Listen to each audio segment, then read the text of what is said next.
Best accessory of the year goes to the DualSense Edge.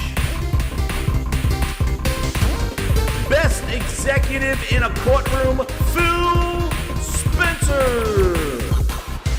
Best accessory of the year goes to the DualSense Edge. He won the best executive in a courtroom.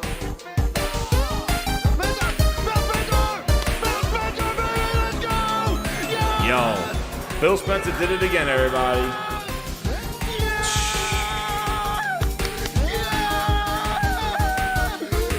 Next award.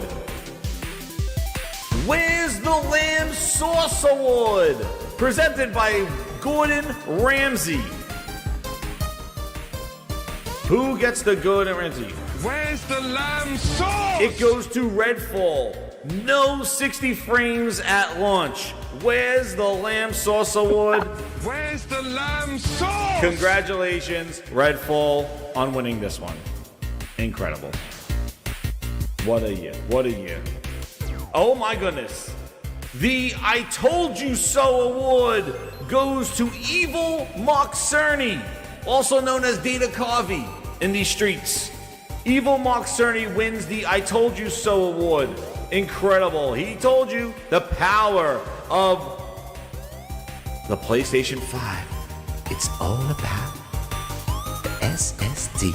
He told you so, and he wins the I Told You So Award. Congratulations, Evil Mark Cerny. Next up, oh my goodness, this is a new award for this year, everybody. The I'm Done Award. It was given to Jim Ryan, a young, strapping Jim Jarrett Ryan, and now he's here making deals from the retirement home, eating chocolate puddings. And it's ravioli night with Nurse Jessie. The I'm Done Award proud recipient, Jim Ryan, went from the young, strapping Jim Jarrett to now old age home Jim Ryan. Hope he's okay, everybody. Congratulations. By the way, we have a special here thing. Hold on, everybody. We have a special hand-me-out going to the Grinders tonight. According to information, Jim Ryan is so pleased to be honored that he is now sending, get ready, Grinders, you are receiving your exclusive Jim Gordon Ramsay freshly baked cookie, shipping to all Grinders. Congratulations, the Jim Ryan cookie. There it is, Jim Gordon Ramsay Ryan cookie, shipping out to all the gaming Grinders out there. Oh my goodness. Thank you, Jim. Thank you. What an incredible reception. Enjoy your cookie from Jim Gordon Ramsay, everybody. My goodness, what an award show. Who ever thought that there would be hand-me-outs? My goodness, Jim Ryan. He's doing a lot from the retirement home. Now, oh man, we got someone's coming here. We got someone's coming here now, Grinders. The one you've been waiting for right here. You may have to wait a little bit. That's a test in the room cookie. The shirt didn't do him justice. The next award coming up here at the Gaming Grindhouse Awards is It Just Works Award by Todd Loading Howard. There he is, ladies and gentlemen, Todd Loading Howard. The It Just Works Award given to Todd Howard. Loading screens galore. Stop! Enough! And now, Grinders, we have our next award here. This actually is an award going out. Amazing boss fight goes to Horizon Burning Shores. I have to say, that was an incredible boss fight. That is going to Horizon. Hit me with that one. There we go. Biggest surprise announcement. My goodness, going to Blade. That's what I think. Blade is the biggest surprise announcement. We don't know where it is. That'll be another surprise announcement. But for right now, Blade being announced is a surprise. Now, whoa. Hold the phone, everybody. Hold the phone. We have a special presenter right here. Can you goggle my balls? Goggle my balls in your jaw. This is the remix. This is the remix. y'all. This is the remix. You're Playing It Wrong award presented by True Virgil. Can you goggle my Redfall. balls? That's 2. Goggle my balls in your jaw. This is the remix. This is the remix. No! We suck Incredible. Incredible. Incredible. Damn park benches, you're playing it wrong. What an incredible award. Thank you, True Virgil. Thank you again. Next award goes to, let's see what the next, man, there's so many awards tonight. Ladies and gentlemen, this is another one. This one goes with no introduction. Where is it, ladies and gentlemen? Here it is, right here. This is all live. This is all live. Here it is, ladies and gentlemen. The Let Us Compete Award, again, for 2023.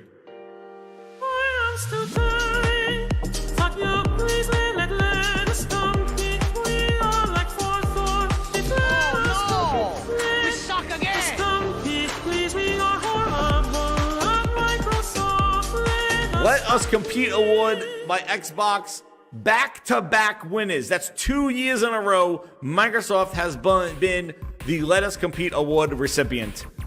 Will they do it next year? Who knows? But congratulations, Microsoft. That is a clean sweep 2 years in a row. Let Us Compete Award. Next. Man, these award shows, this is incredible. Oh my goodness. This one is... We got this one here. This one is the Don't Be Sorry, Be Better Award. Do not be sorry. Be better. That recipient is the PlayStation 2023 Showcase. Oh my goodness. Do not be sorry, be better, Sony. And we expect you to be better with your showcases next year. Thank you again, Sony, for you winning an award for Don't Be Sorry, Be Better. Gaming. Congratulations. Maybe they should be congratulated. I don't know. Now, ladies and gentlemen, I think we're going to have the, oh my goodness. Here it is. Ladies and gentlemen. Worst Quote of the Year award goes to Phil Spencer. If you don't make great games, not going to matter. Great games on our console that somehow we're going to win the console race, I think doesn't really lay into the reality of... Oh. Phil Spencer! Phil Spencer! Oh, man. Let's go! Yes! Yes! I see commentary that if you just build great games, everything would turn around. It's just not true that if we go off Worst and Quote of the build Year great games, all of a sudden you're going to see console share shift in some dramatic way. We lost the worst generation. Phil Spencer! Phil Spencer! Phil Spencer! Phil Spencer, baby, let's go! Yes! Oh my God. Yes! Jesus. All right, next award goes to... Yes! Is he going to do it again, ladies and gentlemen? Phil Spencer, next award goes to the Phil Ness of the Year Award. Gaming. Going to the Phil Spencer emails. Oh my God. That was the Phil Ness of the Year Award. When all those Phil Ness emails from the ABK deal, incredible. The Phil Ness of the Year goes to all his emails and him being on the stands, the ABK deal. And Phil Spencer, clean sweep. But now, the next award, I think we need a special guest here to present this one. Hold on. Let's get him in here. Here he comes right now.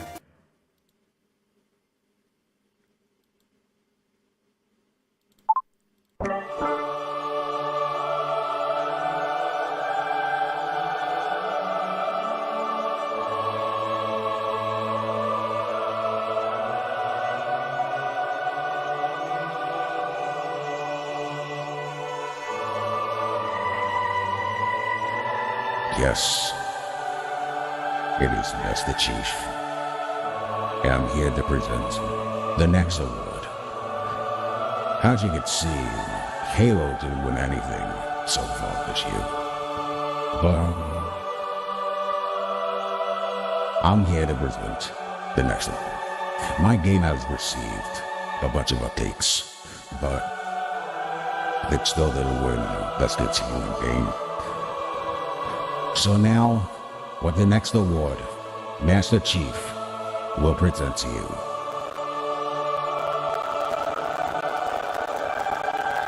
What's this? The Best Tattoo Award goes to Phil Glorious Maximus Spencer. Listen, this guy knows how to put a tramp stamp on an ass. Trust me, it takes a master cheeks to know what a tattoo on an ass should do. And hopefully, if you tune into season 2 of Paramount Plus Master Chief, we may be seeing more of Master Chief's ass. But anyway, congratulations, Phil Spencer, for winning the best tattoos of the year. Tramp stamps and all. Right on that lower back, right above the ass crack. Thank you again, Phil Spencer. Congratulations. Come get your award. Incredible.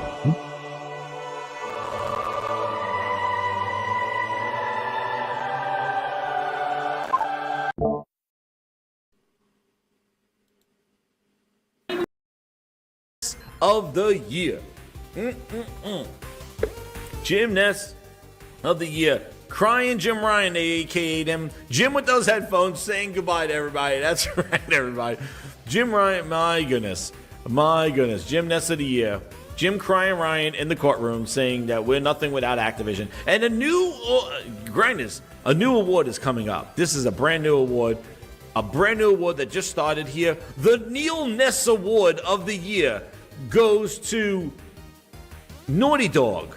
Incredible. I can't believe it. They won their first award, Neil Ness of the Year. We can work on it all, when he was talking about Factions 2 last year. The Neil Ness of the award goes to Naughty Dog again for Factions 2 canceling it. Thank you, Neil Ness Award. And now we have to take a quiet moment. A quiet for those that have left.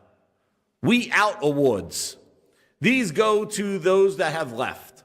We have Shinge Mikami, who left earlier this year in January when he said, I'm out. We had Major Nelson with the We Out Award leaving it, and he just started up somewhere else with a startup as a social person or something like that. And we have Jim Gordon Ramsay Ryan announcing his retirement. So the We Out Awards go to, and finally, Pete Hines, who said We Out again. So congratulations to the We Out Awards recipients for the Gaming Grindhouse Awards. All you were receiving the We Out trophy. Thank you again. Naughty Dog is still being naughty. That's right, Wild Wolf. What an incredible live show. Incredible. Grinders. The founder of the Quality Split Award. How many hosts Quality Splits have been seen across all our studios? When he gets off his yacht, unbuttons his chest, and sees the chest hairs and the gold chains coming off his oiled body, and walks into our studios and says, where are the games? I need the games. People's ass cheeks pucker up so tight, they see tomorrow. And the quality oozes out of the Quality Splits. Common Host ensures quality across all our studios. I'm sending him personally over to Naughty Dog to do a couple of Quality Split nut punches to those dudes. Straighten their rears out. None other than Spider-Man 2. Yeah, that's right, everybody. Spider-Man 2 wins the Gaming Grindhouse Quality Split Award. Grinders. That was last year. Are you ready for this year's Gaming Grindhouse Awards? It's coming. Let's go! Hit that like button. Let's do this. In the endless fight, film is in the house and the crowd roars loud. Gaming legends stand and they take that vow. Controllers in hands, hearts beat to the sound. Battle in the pixels, champions are crowned. Spotlight hits the stage as the room goes wild. Singular moments make memories compile. Who Who's taking home the shiny grinding tonight? With greatness in the air and the trophy in sight. It's coming. Rise up, it's our time to shine. Celebrate the victory as we cross that line. Headsets in place with the cheers we race. Virtual realms where our spirits embrace. The flute plays on, it's a symphony of dreams. In this grindhouse, we're tearing at the seams. Unity in the chaos where we find our voice. In the world of pixels, we'll make a choice to rise up to the challenge and give it our all. Tonight we stand united, never let us fall. Who's taking home the shiny grinding tonight? With greatness in the air and the trophy in sight. Gears rise up, it's our time to shine. Celebrate the victory as we cross that line.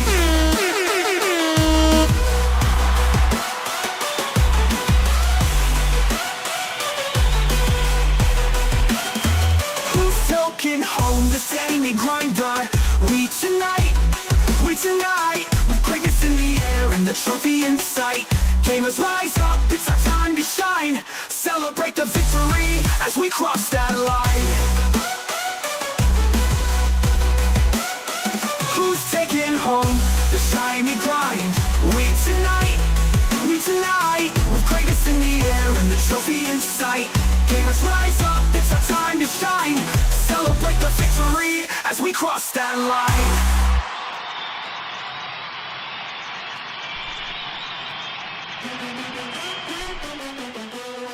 Yo, grinders! How's everybody doing out there? Yes! Welcome one, welcome all to the 2024 Gaming Grindhouse Awards, the Grindies, or the unknowns call them Jezzies, whatever you want to call them. They are tonight. We have a few kind of intro topics to talk about before we get into the show.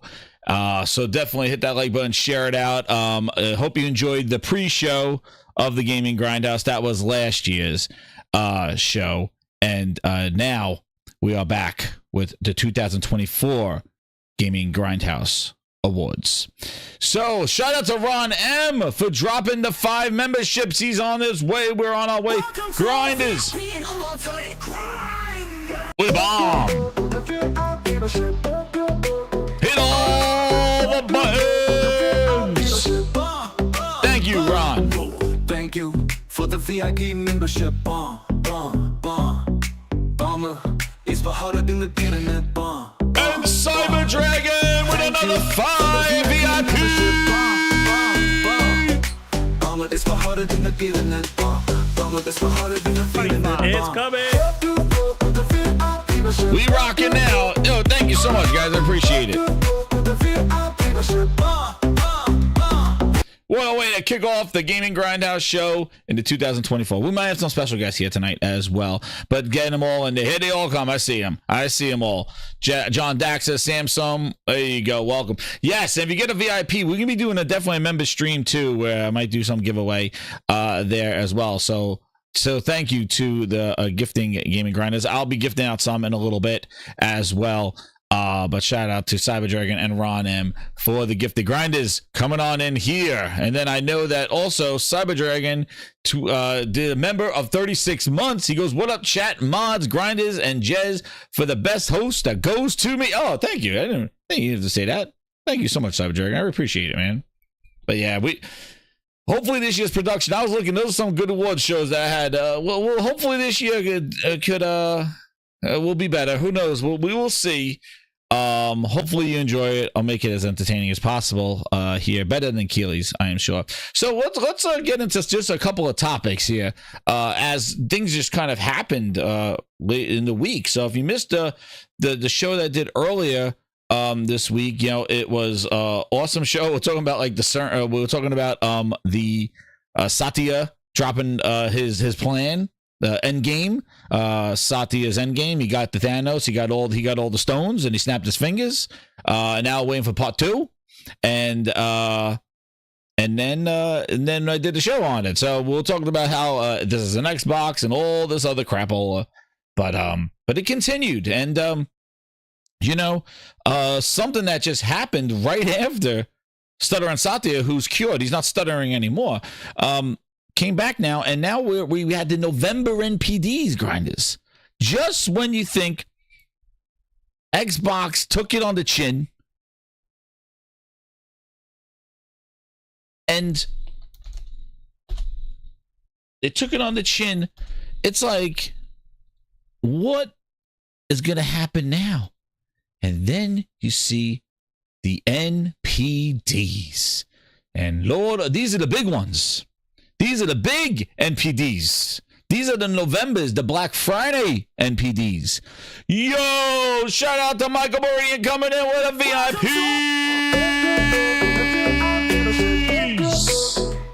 Shout out to Michael Morian with the bombs. We got bombs away. We're starting off with fireworks at the Gaming Grindhouse right here, the game show night. Let me get those NPDs up while we listen to some jams. Oh man, no good news. There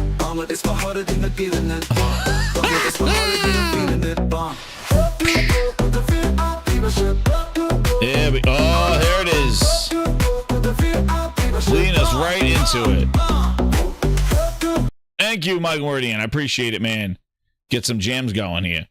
Yo, here we go. Matt Piscatel, Metro Knight, welcome to the VIPs.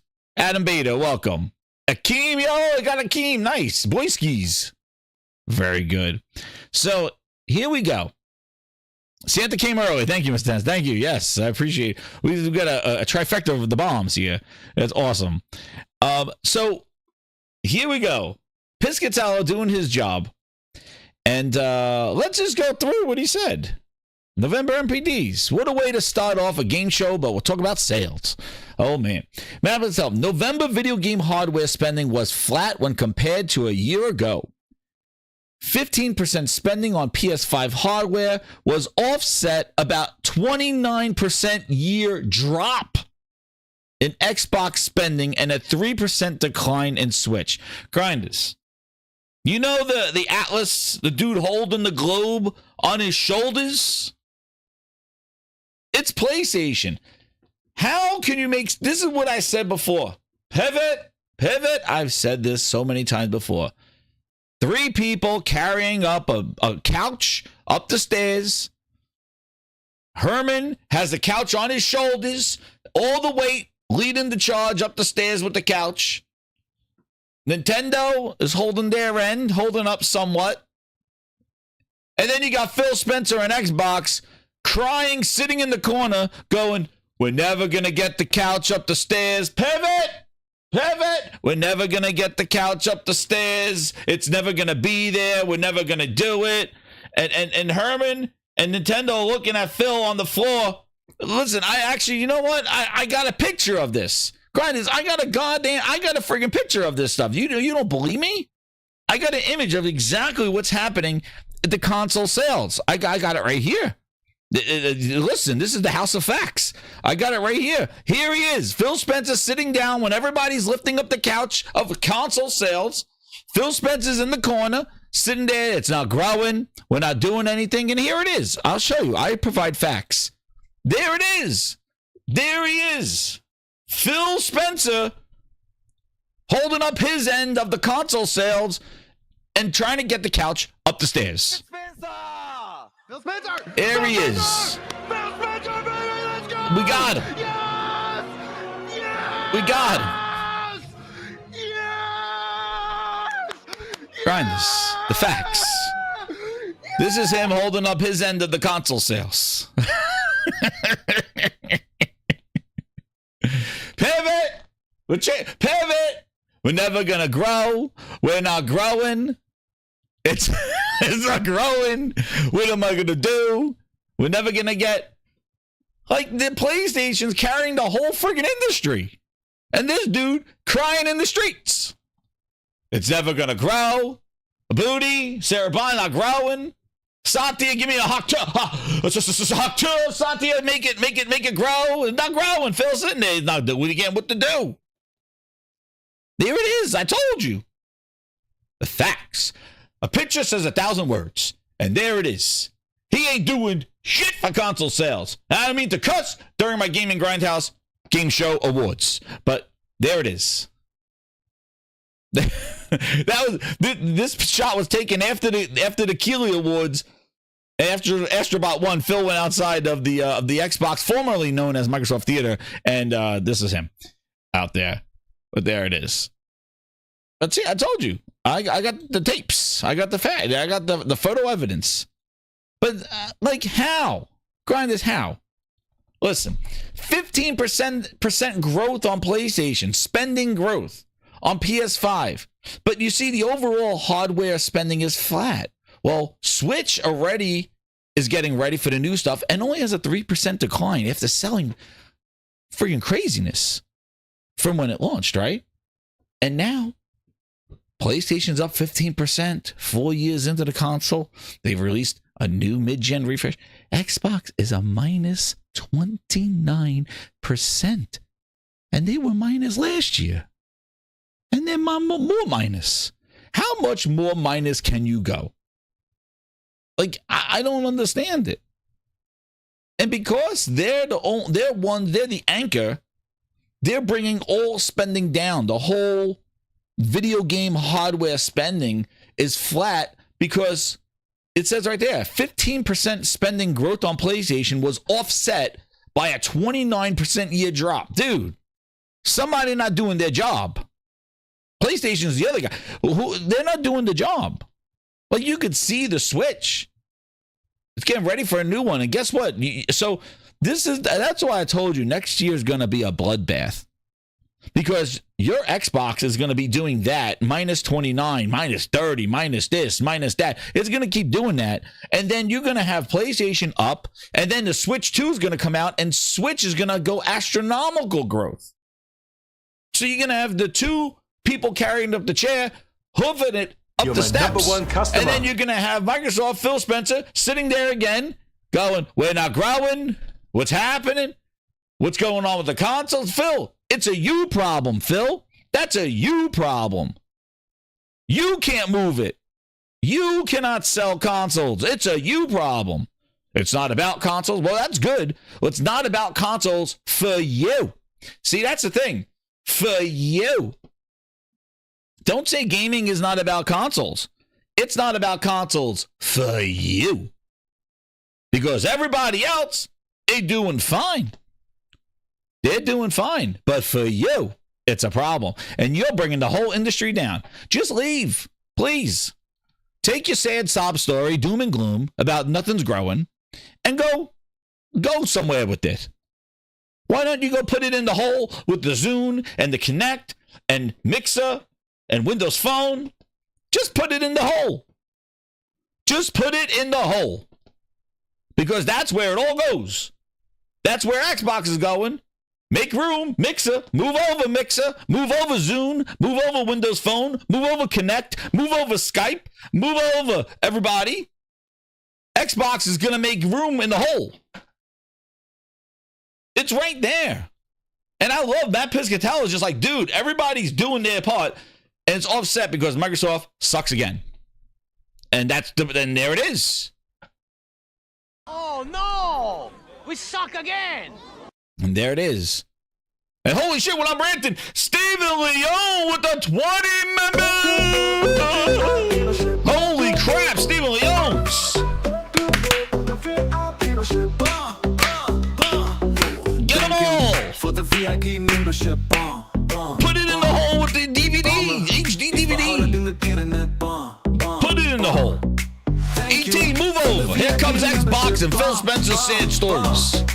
Put it in the hole.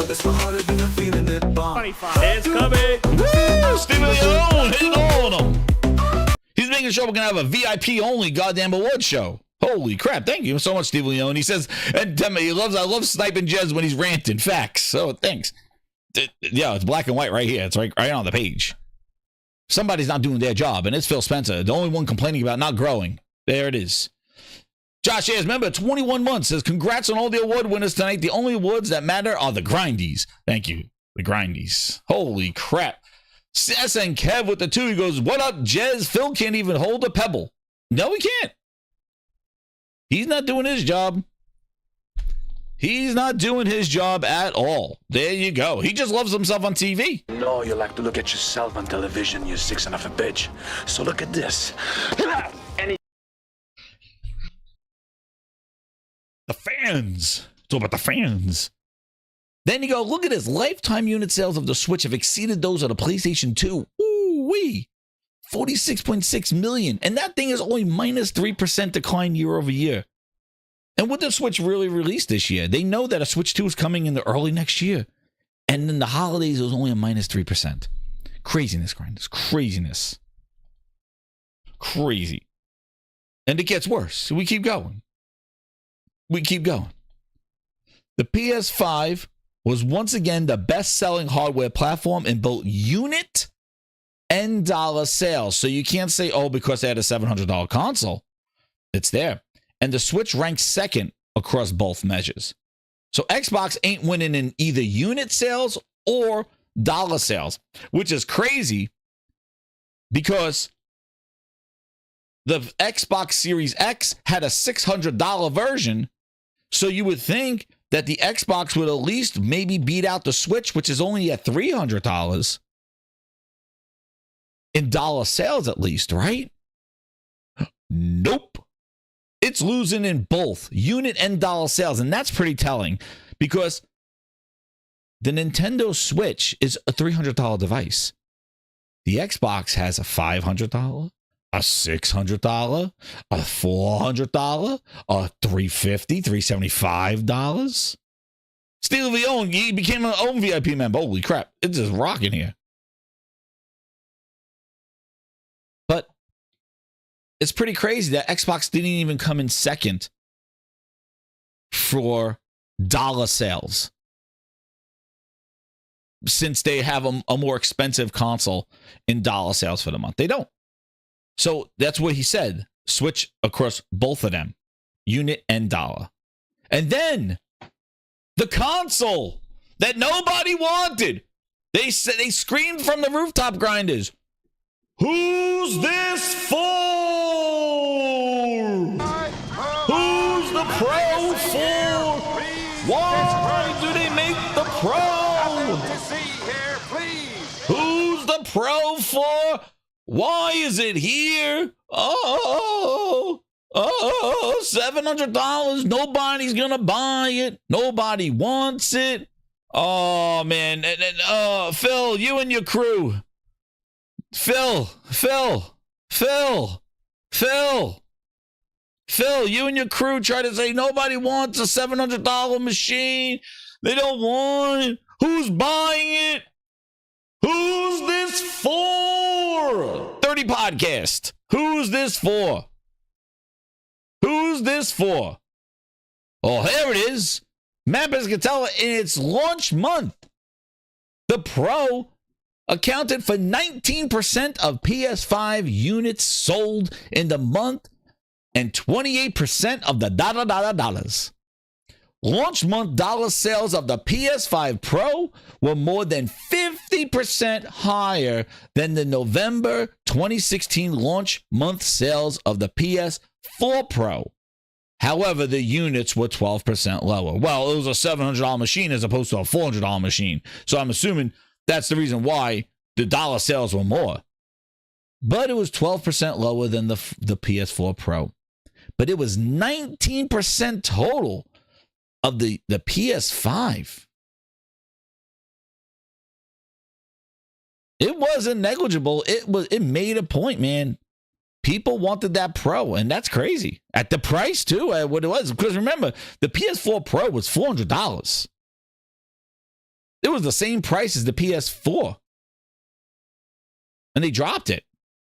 This thing was $200 more. And then 19%, dude. People wanted it. There's a market for it. It's an option. Oh my God. Only when this guy says it's an option, people's ass cheeks pucker up. But anybody else gives an option, it's like, boo, boo, we don't want it. Boo. You mean you changed it to the tree? Yeah, used to be shithouse. But when he tells you it's an option, everybody's like, leave him alone. It's an option. You don't have to get it. It's an option. But when Sony gives you an option, and actually people take on that option, it's like, uh-oh. That's right, it says. Phil looks terrible. It looks horrible. So there were the NPDs. And Grinders, the untold story here is that, guess what? This was the month that Call of Duty was in Game Pass. And Microsoft, 29%. Call of Duty in Game Pass did not drive any momentum for consoles. Xbox consoles. You're my number one customer. Uh-oh. Yeah. So the Xbox console did not move. Remember, there was no bundle. There was no bundling. There was no special edition controller. There was no condom wrap for it. Was there one? No, I don't think there was. There was no Xbox wrap. Wrap it up. More like it. No, nothing. Nothing from them to associate Call of Duty with Xbox. And no drive for Game Pass. Now, in Matt Piscatel's thing, it also said that there was an 8% growth in subscriptions. Now, I believe that was an 8% growth overall. You can clarify in the chat if that's what it was, because I don't think it was 8% in growth of subscriptions just with Xbox. I thought it was 8% overall, because Matt Piscatel, he don't track like subscriptions for specific devices. He just says overall subscriptions, from my understanding. So he said there was an 8% growth in subscriptions in November. But that's not specifically just for Xbox. But you could correct me if I was wrong, because I didn't see it. I was trying to find it. But I see people running around with that number, but I wanted to see from Piscatella, but I don't have a Blue Sky account to find them. So I believe it was 8%. Where's the Alexa? Josh Ayers or somebody. I believe it was 8% subscription growth overall. So this is what we got here. This is what's going on. If it was 8%, even if it was just Xbox 8%, which it's not, it's 8% overall. But if it was just Xbox Game Pass growth, that was 8%. Grind this. They're at what? 35 million? 35? 8% growth? If it was just Xbox, what would 8% growth of 35 million be? Man, give them 10% growth. That's 35. That's another 3. 5, what are you talking about? 38 million? 40 million, give it to them. 40 million people for a month? Even if you have that. Grinders. Let me remind you, they spent 80 billion with a B dollars. I mentioned this on the Satya show.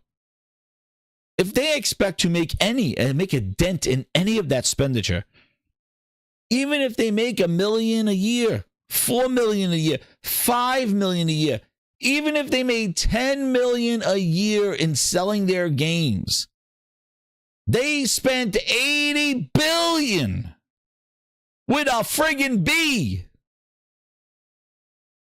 You're talking about years, decade to make shit back. Dude, like putting Indiana Jones on PlayStation.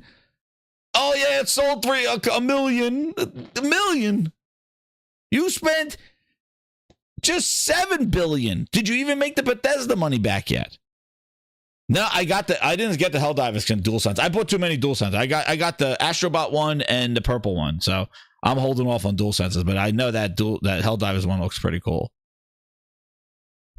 That's right. Hit that like button. Twisted Sin with the 2. He goes, Pro will sell more with Monster Hunter Wilds Pro patch. Dude, Twisted. I'm going to tell you something funny about this Pro thing. Like I said, You're talking here the Pro at 19% total PS5 units. That was supposedly with no games, right? Get ready. This Pro is going to be the gift that keeps on giving, because next year, when you have Monster Hunter Wilds with a Pro patch, just look, Black Myth Wukong got a Pro patch. Dude, that game in balance mode is friggin' lit. It's like it looks friggin' good as hell. Black Myth Wukong, we still don't even know when it's coming out for Xbox. It got a Pro patch. Tell me where their priorities are. Like, this is criminal. This is Phil Spencer. This is criminal.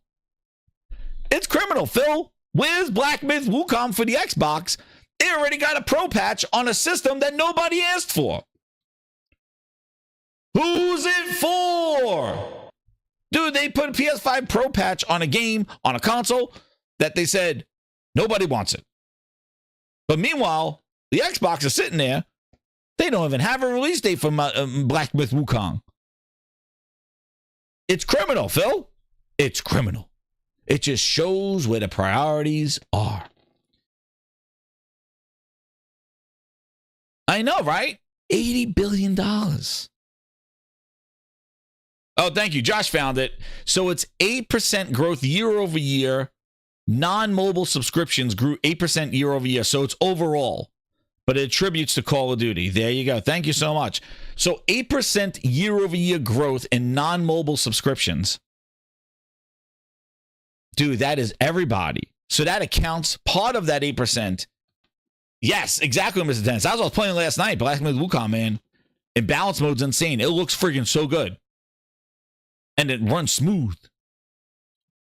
But there you go. 8% year over year growth overall in non-mobile subscriptions. So that's counting PlayStation subscriptions. That's counting Nintendo subscriptions. That's counting Game Pass subscriptions. And that's Call of Duty and Game Pass, dude. So I'm assuming a majority of that 8% maybe is akin to Call of Duty and Game Pass. But dude, that's it? 8% year over year growth?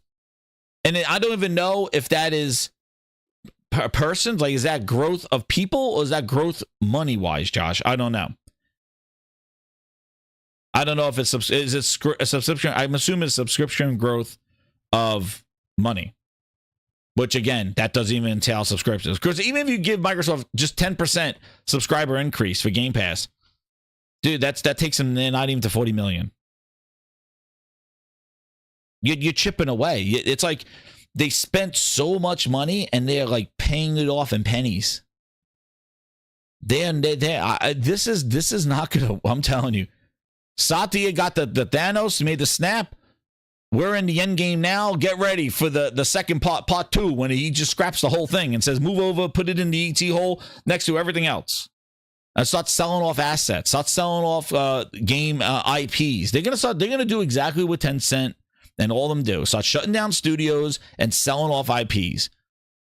I'm thinking next year at this time, whether Game and Grindhouse Awards by 25, we're gonna be talking about how many IPs they're just selling off to people, because they can't carry all this stuff. They're not making it back.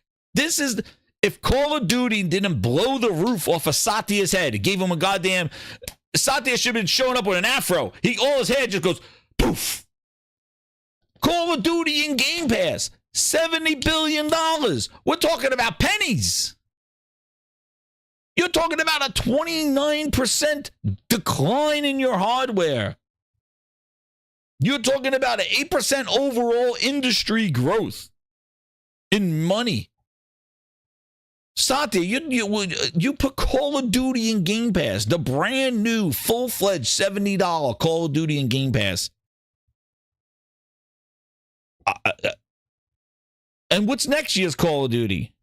What is next year's Call of Duty? Is this going to be just as good? No, I don't think it's not going to have Black Ops name next to it. But you're Chia. That's right, Nick. Goddamn Satya show came out looking like Undercover Brother. With the freaking afro coming out there. That's one of my favorite movies, Undercover Brother.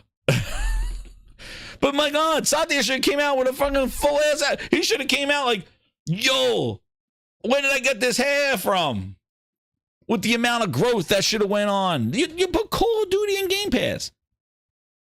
If Call of Duty and Starfield ain't doing it for you, Avowed, Janky Jones, Perfect Dark, none of this shit's gonna do anything. Call of friggin' Duty in Game Pass day one, and you're talking peanuts. Phil, what do you have to say about this, Phil? Is that a deal? No, I keep losing at deals, and I don't want to make a deal anymore. I am leaving, and you can't stop me. I'm packing my bags. Man. I'm very calm down to this. A bump in the road comes, and she's be sarcastic. I won't be coming back until Saturday when you leave. She's gonna try to stop me, but she can't run in those little high heels. Never see this face again.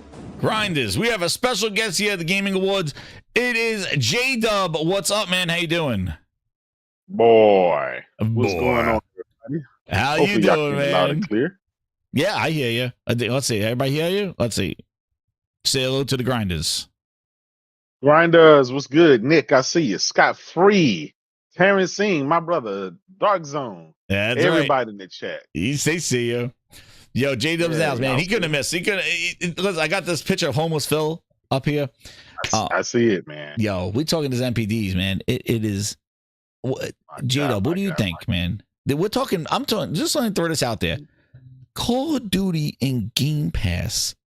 They're whatever loss and growth is peanuts. What do you think about that? Just if the world's biggest publisher, if the world's largest game can't save your brand, can't save your product, I'm gonna be honest, your product doesn't need to be saved. It is what it is. All right. Sony hasn't made nearly anything remotely close to ZeniMax and ABK.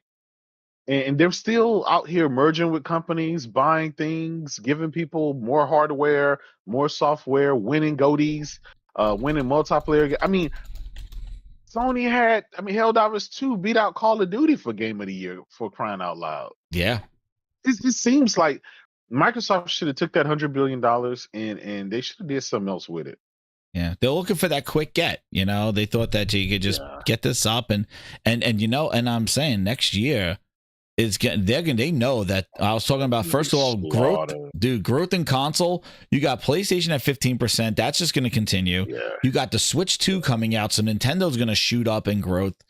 And Xbox is just going to be down. And then when they compare their numbers, they're going to be comparing them with Activision to with Activision. So that number is not going to be 39% in revenue, because of Activision. It's going to be like almost flat or maybe a percentage too more.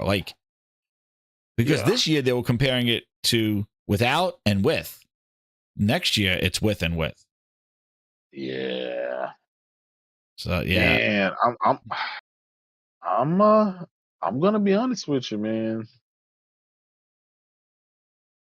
It's over. I think, every time Satya and Phil and them come out and even their marketing, they're letting you know that, hey guys, we're winding this stuff down. But that's what the numbers are showing. That's what Satya is basically saying.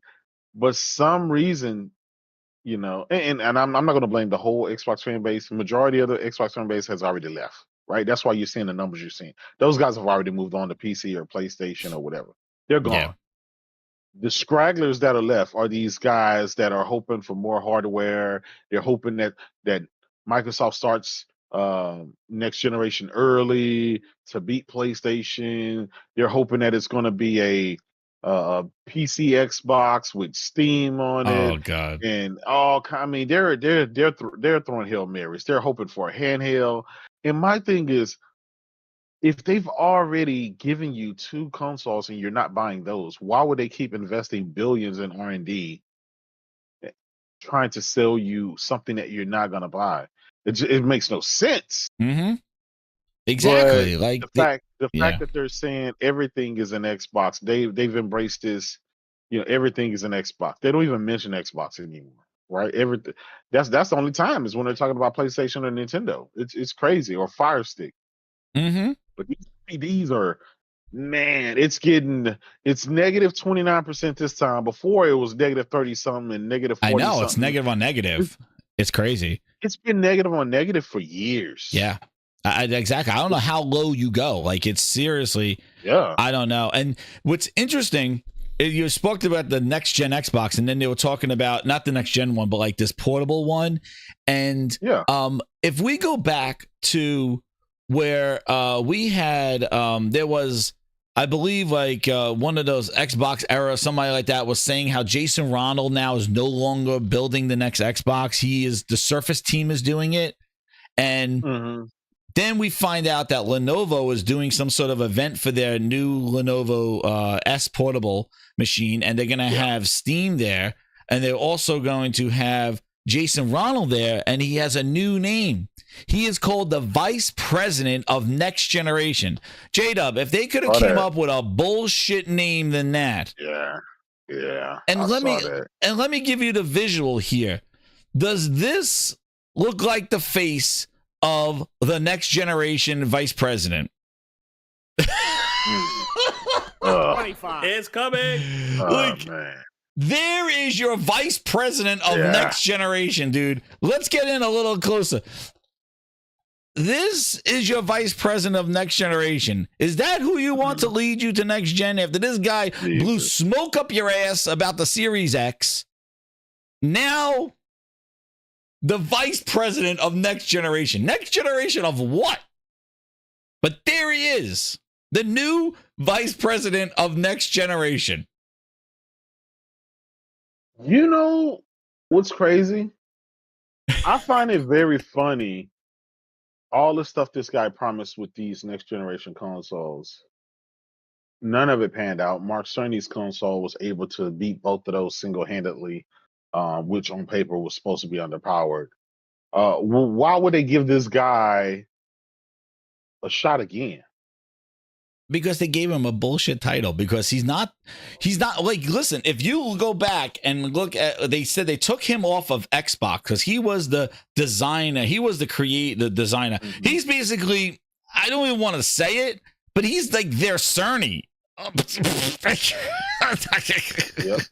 Xbox, no, like, build this. He's basically was their Cerny guy that they tried touting out there, and they took him off of Xbox and put the Surface team developing Xbox, Sarah's team, and they gave him some title of, he is right here, the vice president of next generation. First off, they respected it so much that nobody officially announced it.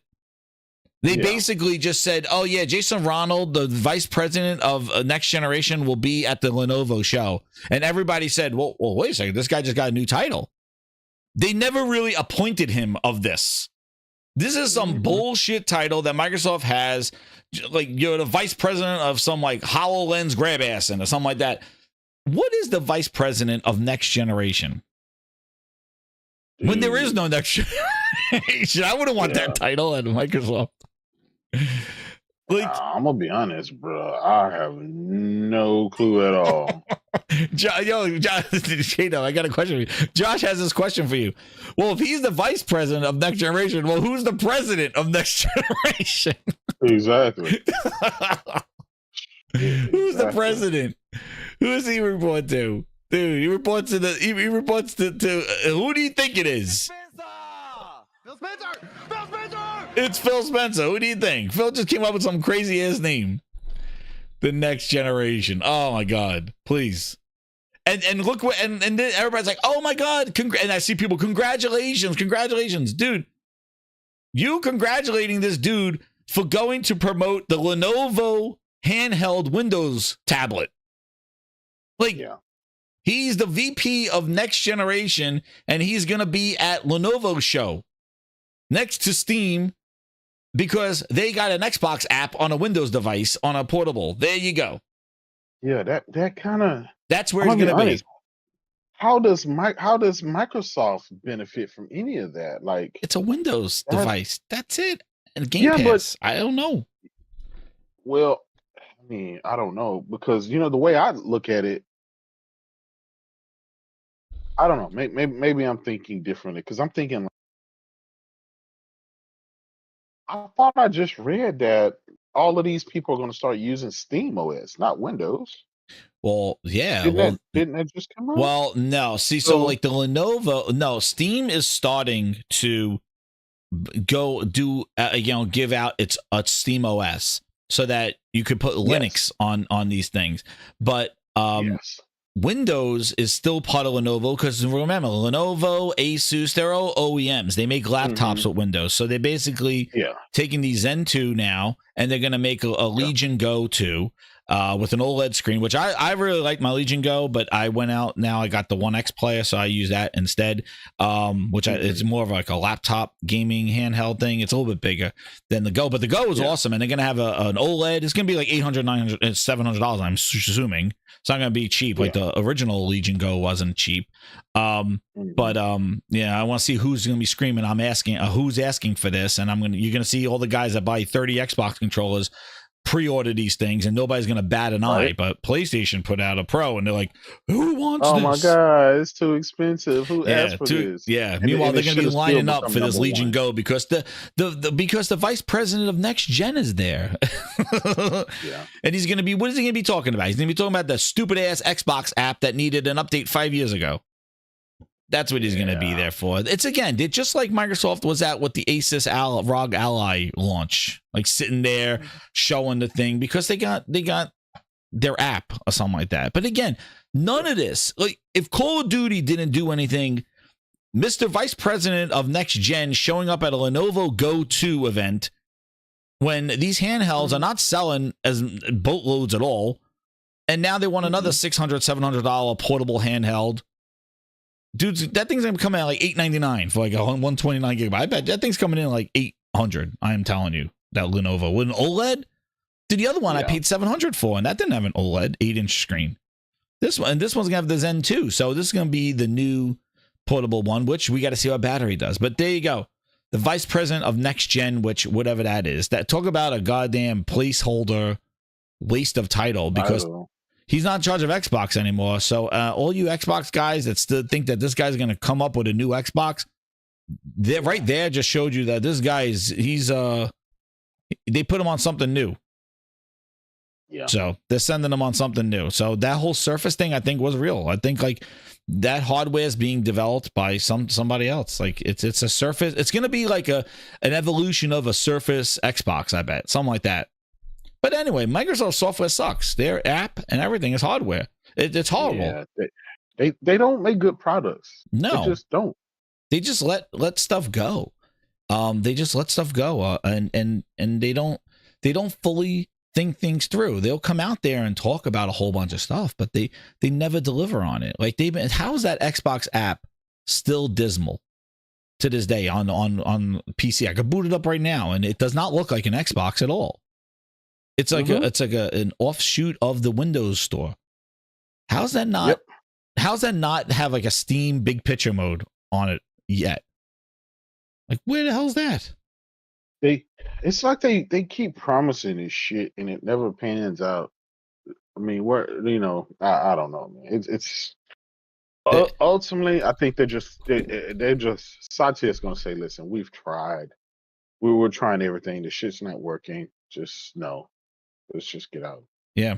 It's funny. I've been following a couple of Brad Sam's videos. I know, he talks about Windows and stuff, and the things that you're saying and the things that I see is the same things that kind of are systemic in Microsoft's.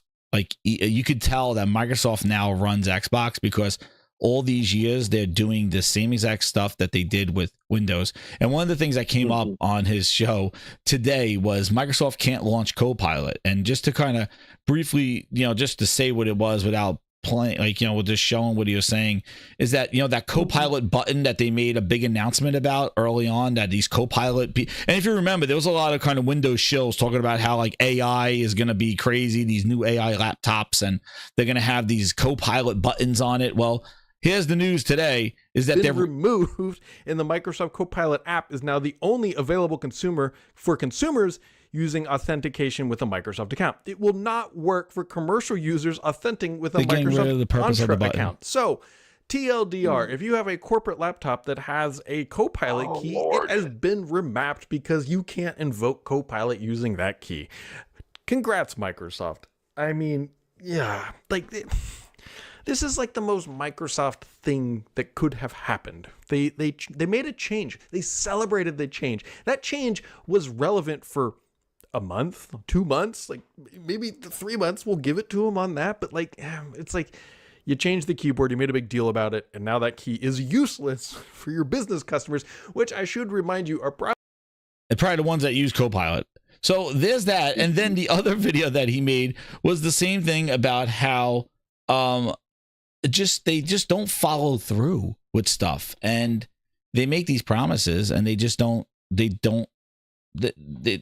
made the first change in 30 years to a keyboard to add a Copilot button, and now they are disabling and repurposing that button for business customers because the businesses don't want it, even though the businesses are most likely using AI. And yeah, that Copilot was advertised, big deal, they made the biggest change, and then they revert back on it. And this is what they do. They talked about cloud was going to change everything. Then they kind of pulled back on that, and cloud's still in beta. Twisted Sin with the 2, he goes, Copilot was advertised all over Best Buy. Yeah. And then the same thing with the screenshot shit. So like, this is the problem that Microsoft has, and they do the same thing now with Xbox. They pivot all over the friggin' place with stuff. But yeah, just the, that guy leading next gen. But talking about next gen, did you watch any of the Cerny? Cerny just came out of the woodwork, man, and just started dropping kind of like, so we got, where is he? Cerny comes out of the woodwork, man. Dana Carvey himself comes out and he just does a video about the Pro. Did you think that was weird that he just like sort of just like dropping like kind of tech about the Pro now? JW, what'd you think about that? Listen, I think that was that kind of like, because he kind of said it, that he had been watching Digital Foundry, or he kind of spoke to that effect. Yep. And I took it as, listen, you guys been making all these fucking videos of shit you don't know because I didn't give you the specs, I didn't give you the information, so you've been trying to guess and make these videos. Let me just tell you exactly what's going on here so you can stop being inaccurate. That's what I took it from him. You know what? Okay. But I will say this: I'm glad they chose that Oliver guy to talk with Mark Cerny and not the other two riffraffs. Oh, the other ones? No, he's playing Indiana Jones. That other guy. He's fighting the good fight on online, fighting for Indiana Jones at Linneman. Yeah. Or whatever the other one is. But I really don't have a problem with Linneman. No, not Linneman. Linneman's the bald guy with the glasses. The other one, right? Which one's No, Linneman's the other guy. Which one's the one? The black? Linneman is the one that, like you said, he's always fighting with people. And he was all because he loves Indiana Jones, and he was like fighting people. I saw that online. Like he was going crazy. He's more honest than not. The Alex guy. Oh, Alex, forget about it. No, dude, that guy. He don't care for himself. So nah, man, he's lost. And laugh at fucking everything. But I do think the one thing that I took away from watching the Cerny's thing is that the fact that he's trying to make he's trying to work with the devs to make stuff less less, I'm assuming probably even expensive, but less, because probably less man hours, to try to get them to just come to a certain threshold and then let the computer take over. Let the AI, let his system and their hardware take over. Just get to a certain point. You don't have to spend more money, more man hours, more time in trying to get it to the next level. Our computer system, our AI will get there. And what's funny is that I feel a lot similar. There's a lot similar to the talk that he had with the PS4, where he talked about checkerboarding. Like, we don't have to brute force 4K. It will just be such a big machine, very expensive, and very a very power hungry, different form factor. We could use checkerboard rendering to get 4K looks, but we don't have to brute force it and have devs push that. And it's similar to what he's talking is about AI and showing that stuff. And what's crazy is that machine learning and AI were things that Xbox talked about with the series consoles, and they have yet to shown it. Machine learning, all stuff. Meanwhile, we got PSSR showing you exactly how this thing is doing. It's upscaling, it's taking what's information is there and it's adding to the game, and it's using that upscaling and stuff like that. And they already talked about it. And these are the starting points of what next generation is going to be with the PlayStation 6. It's going to be even better. Yeah. And here's the thing, because they're starting now, by the time the PS6 comes, there'll be a more advanced version of PSSR. There'll be more advanced ray tracing. See, here's the thing, and he kind of spoke to this. These like NVIDIA, AMD, they're running out of ways to sell gamers with just frames and resolution and rasterization. If you think about it, NVIDIA got the 5000 series cards coming. They're going to be announced in how are they going to sell you to move on from your 4090 that runs all your games at max settings at whatever, right? Once you've already reached that pinnacle, how else are they going to get money out of us? They can't say, hey, instead of playing your games at 500 frames, now you can play them at 700 frames. Like, that doesn't sell. It's hard to get people to buy into that. Yeah. Right? So the consoles are now 4K 60, right? They're already, 8K 60 for the Pro. They're already 4K 120. They already got the ray tracing. They got all of this stuff. It's already there on the systems that we have now. Now, what's going to be that next step? They can't keep selling us on the same stuff. So this is what I like what he's doing. He's saying, make it a little bit lesser about the hardware. Let the AI and the software do things where we can use all the additional graphics power and CPU power for other things. Could be pad tracing. It could be other visual things. People are visual. Yeah, they're visual. You look at a spec sheet, they tell you how many CUDA cores you have and how much. It looks good, but what can I see with my own eyes? This is how this generation. And you know what else?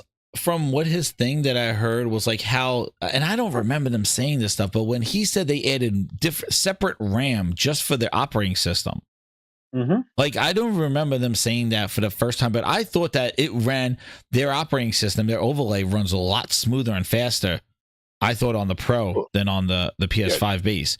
And it's interesting to know that he said that they included offset RAM to keep operating system and stuff like that, so it's not taking away from the game, which Microsoft learned that back with the Xbox One, when they were trying to salvage operating system memory because their operating system was like running the Xbox core and Windows 8 core, whatever the hell it is, in the game. But yeah, like I really think, and it goes to exactly what the PS4 Pro was, which is like you were chasing this native brute force resolution stuff, and it's just like it doesn't give you the best, smoothest experience. But with checkerboard rendering, your native pixels are not the same, but it's a smoother experience and it looks just as good, maybe a tad less sharper on movement and stuff like that. But like the experience is better. And that's why we saw at the end of last generation how the PS4 Pro being underpowered was outperforming the One X. And we've seen it now this generation where the PS5, again, underpowered compared to the Series X, is running games a lot better. And I also think that Microsoft, whatever they did with the S, I think that the S and the X are sharing a similar game where the PS5 is usually probably taking something else because there's like trees and bushes, everything's missing. Like if it's missing on the S, it's missing on the X. Meanwhile, it's on the PS5, which makes no sense. But the PS5 is running games smoother than the power, and it just shows that Microsoft's just throwing power in their boxes where this guy's actually working with the devs. He's working with their proprietary, their hardware, their software, and making it smoother experiences. And he's this guy, man. He's right. He's right all the time. The cerniness, like, man, the guy, like, exactly. He knows exactly what the hell he's doing, and I think the developers that's why you see Black Myth Wukong dropping on there. I don't think it's just the sales and install base of PlayStation. I think that it's easier to develop for. I think the games just run better when they make them. And I think the developers prefer not only just install base, but I think the architecture of what this guy has built has really, he's a developer himself. And you talk about Knack, he built stuff for this system. So he kind of knows what the hell he's doing. Where, the other side, they're not a hardware company. They're not a consumer electronics or hardware company. They just want to software your ass. And that's where they're trying to go. They realize that they bit off more than they can chew with coming together with a console, with an Xbox. Like, we went back and listened to it, and it costs so much money to develop for it. They just want to get out of that black hole and just kind of software everything. But this guy, he's doing what he's doing, and where's his, I just want to get his little clip here. His little, where's his little, it was a long thing, and and also he also did not embrace the T-flops, flopflation he called it, for people that are just calling like 32 teraflops, and that teraflops really went out the window. Like that wasn't. Oh, you knew it. Like that wasn't it. And then where's the thing here? So he had a little clip here. Well, there it was, like this. We started this project. Seconds, I'm so glad that we made the time-intensive decision to build our own technology. Results are good. We build our own technology. And just as importantly, we've learned so much about how AI can improve game graphics. It can only make our future brighter. So that was the background and details of our improvements in these 3 key areas on PS5 Pro: the larger GPU, the advanced ray tracing, and the AI-driven upscaling. I'm going to restate those 3 somewhat, and then I'd like to take a moment to do something we very rarely do, which is talk about the future. Specifically, I'd like to talk about the future potential in each of these 3 key areas. Looking back at the 4 years since we started this project, I'm so glad that we made the time-intensive decision to build our own technology. 4 years to build their own technology for this stuff. Like, they're not there. And what's interesting too, they're working very closely with AMD, putting features and things like that that are not even in their new graphics cards yet, and taking these kind of picking what they want. So it's really interesting how they kind of slipped in there, because I remember the Xbox in their launch, they were partnered with Lulu, and Phil was on her stage wearing his jacket. It seemed like Xbox was in bed with AMD, and Sony was off doing their own thing. But again, it was all marketing. It was all poise. It was all Phil Ness, Mickey Mouse. Oh boy, here I am in AMD, yo! And he's just like showing his face around. But meanwhile, it means nothing. It's like it's just like Jason Ronald being the vice president of Next Generation. Please, the Cerny. I don't even know what else Cerny's title is, but it's like it's whatever. It's what's one thing though that listening to this is that when you hear this, he breaks it down into 3 things and then explains in detail why those things are there, what their benefit is, and what we anticipate we'll see. And I thought it was so funny listening to this and thinking about how Microsoft had with just a bunch of people, with talking heads going, the most amazing pixels, the frame rates we've never seen before, monsters for breakfast. We can't believe we did it. This is we heard you.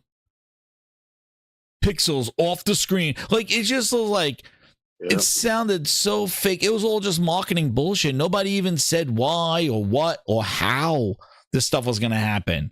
It was always just like these people saying these big words. They're not even smart words. Just like, it was almost like goddamn the red light district. Live girls, nudes. Like, that's how they're talking. They're talking like they're like neon signs. Amazing pixels, frame rates, loading screens. Loading screens are a thing. Like, it's like, dude, this guy's explaining what the hell this shit is and why. Yeah. And here's the thing. What Mark Cerny did, it wasn't technical. It wasn't for,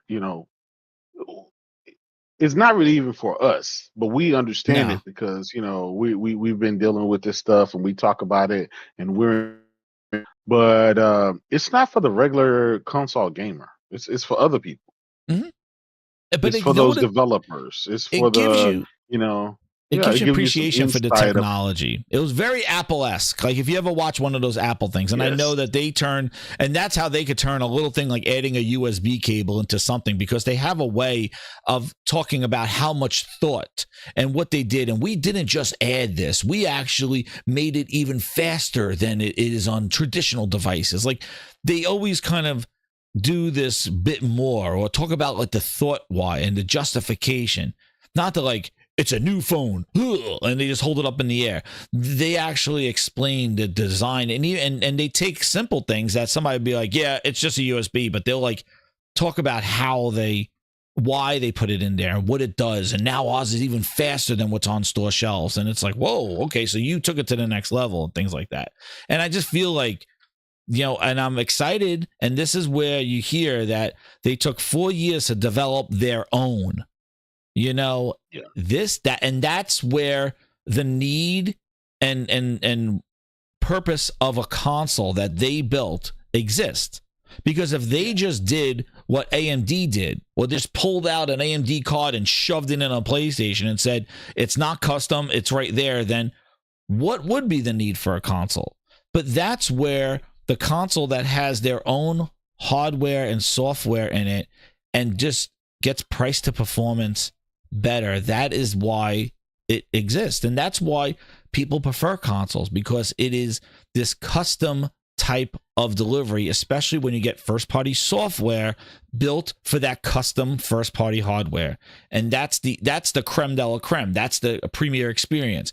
The third party, all that other stuff comes around, they'll pick in what they want. But when that first party game comes around, that Horizon Forbidden West, that that new Naughty Dog game, the Ghost of Yotai, when those come around, that's when the cerniness of the custom stuff comes to light. And that's the ultimate experience, the reference software that everybody else then tries to follow. But that's the point. And J-Dub, and that's the thing where everybody just yells about exclusives like it's some sort of like a purposeful pull, like, oh, it's just a marketing beat.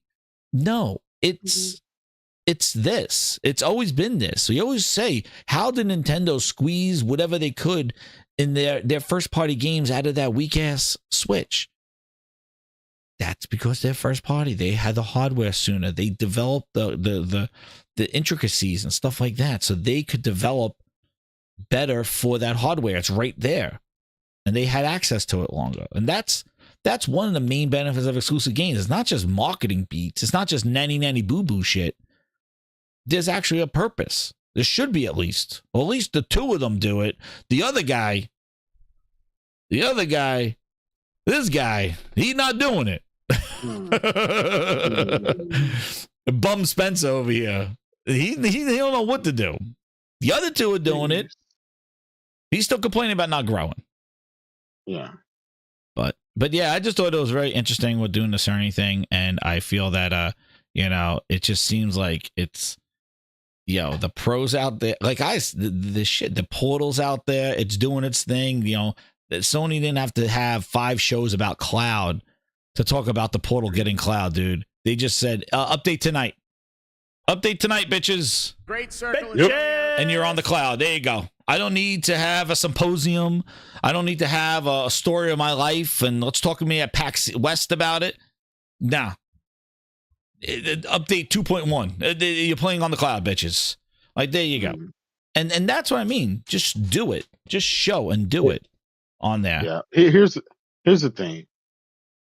Xbox, those guys at Xbox, they're all talking no show. They promise a bunch of stuff that never pan out. One thing of what happened with Mark Cerny is, this guy, he basically said, hey, listen, we're making this for this. We did this because the developer asked for it. We want to make it easy. We're doing X, Y, and Z. We're working with AMD to create this technology. We're going to share. We're going to do X, Y, and Z. The blah, blah, blah, PS6. And it'll do what it do. So they don't have a Mark Cerny. That's the thing, and it's Jason Ronald.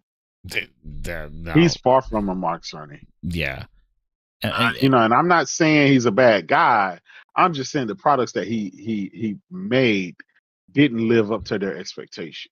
No. Every product that Mark Cerny touched lived up to his expectation of what he said it would do and what it was be is he wanted to be and what the purpose was for it. So and Yeah, I like it because he also said, it's up to the developers. We just create this stuff to make it easy for developers. It's up to developers if they want to take advantage of this or that. It's really kind of up to them. Mm-hmm. Yeah, exactly. And Sometimes that's you just give the sometimes you get tools. those devs. They don't care. They just want to put the product out. They don't care. They just wanna- And again, and I know that he was talking about this stuff like Ronald and stuff like that. But again, Microsoft never used their first party to take advantage of their hardware. Like even sitting here and like Starfield, like have Starfield come out and not at 60 frames per second on the X. Like that is just ridiculous. Crazy. Even Hellblade not having a performance. You remember the mode. excuse they gave? The excuse they gave was, "Oh, it's because you can have 1,000 sandwiches, 1,000,000 sandwiches. It's because it's it's more cinematic." They gave all these excuses. Yep. And then when they finally got it running at 60, I'm like, wait, what happened to all those excuses? What happened to it was cinematic? What happened? It was another reason why you couldn't have the rover. Oh no, walking is where you're supposed to walk up and explore. The rover, it won't work. Yeah. You can't have any transportation. Like it's so full of shit. You can tell they just threw the game out there. It needed more development time. But instead of just saying that, you lie to us like we're fucking goons, and you turn. It's the same thing with Redfall. Yep. Oh well, you don't really need 60 frames in this game. It's it feels like it anyway, and blah blah blah, all this shit. And then at 6 months it comes out with 60 frames, and it's like, what was all that shit you were saying? So when we're asking, and one thing I do like what Mark Cerny said, all of the games on PlayStation 5 offer 60. They run at 60 frames with ray so tracing. There was no sense of us increasing the CPU with reduced ray tracing, like performance ray tracing and stuff like that on Spider-Man. Like, they do have like they've given have. That's what I mean. Like they have the features that they have put in their games from first party have delivered on the promises of what it is, and the same thing with the Pro. They add what they said with the Pro, and those games came out and they have what they have on it, and now they're trickling out more and more updates. But like that's the problem that they, they even stopped at Hellblade 2. Nobody's even talking about where 60 frames in Hellblade 2 is. They just let that 30 frames just come out and be that, and not even talk about it. And it's just it'll baffling. Probably be 60 on PlayStation when it comes out. Yeah, right. They'll do it. Yeah, and then they'll do it. It's so baffling that they don't like that. Hellblade 2 should have been like a reference software for how the X and S work together. Like they don't care. They just dump it out there, dump it in Game Pass, suck at those subscribers who now pay $20 a month to just ride the wave. And you see, it's not their console install base is dipping, like it's dropping. And what's crazy is that it doesn't matter what games, how much money they spent, how many studios they purchased, how many games they're putting in Game Pass. 8% across non-mobile games was the growth in the month where you had Stalker 2, Flight Simulator, Call of Duty going into services, and you're telling me 8% of subscriptions across Switch, Xbox, and PlayStation, that's it? 8% increase? It doesn't matter. Like crazy. First off, I don't feel like the general public does not want to subscribe. There's so many subscriptions. You just saw the hell that YouTube TV is now $90. They went up $15. So you saw that? It's crazy. Like people are getting subscription fatigue. They don't like how everybody's just. There's not even a cadence anymore. It's like every 6 months, it's like it's going up. Like Hulu just went up again, in October, and it's just. Everybody does not want to, and you don't want your library of your gaming library. If you are a gaming, want to play games, you don't want to sit and wait for games that maybe you want to play in there. Like if these must play games are going in there, that's fine. But if it's not in there, what are you going to do? Hold out? Then you really don't want to play the game to begin with. And I don't think the strategy Microsoft's going to do by putting their games. I'm telling you right now, J-Dub, I'll ask you what you think. I don't think putting their games on PlayStation is going to save them at all, because they are so far down the rabbit hole and money spent and stuff. I don't think putting a game on PlayStation and selling like 3 million, if they even can, is going to do what? Mm-hmm. Like Indiana Jones, what do you think is going to sell on PlayStation? Somebody said there's like 6,000 people playing already. Like the thing dropped off the face of the earth. They got 12,000 on Steam. Those are people that are willing to pay for it. That tells you how much people cared about paying for that game.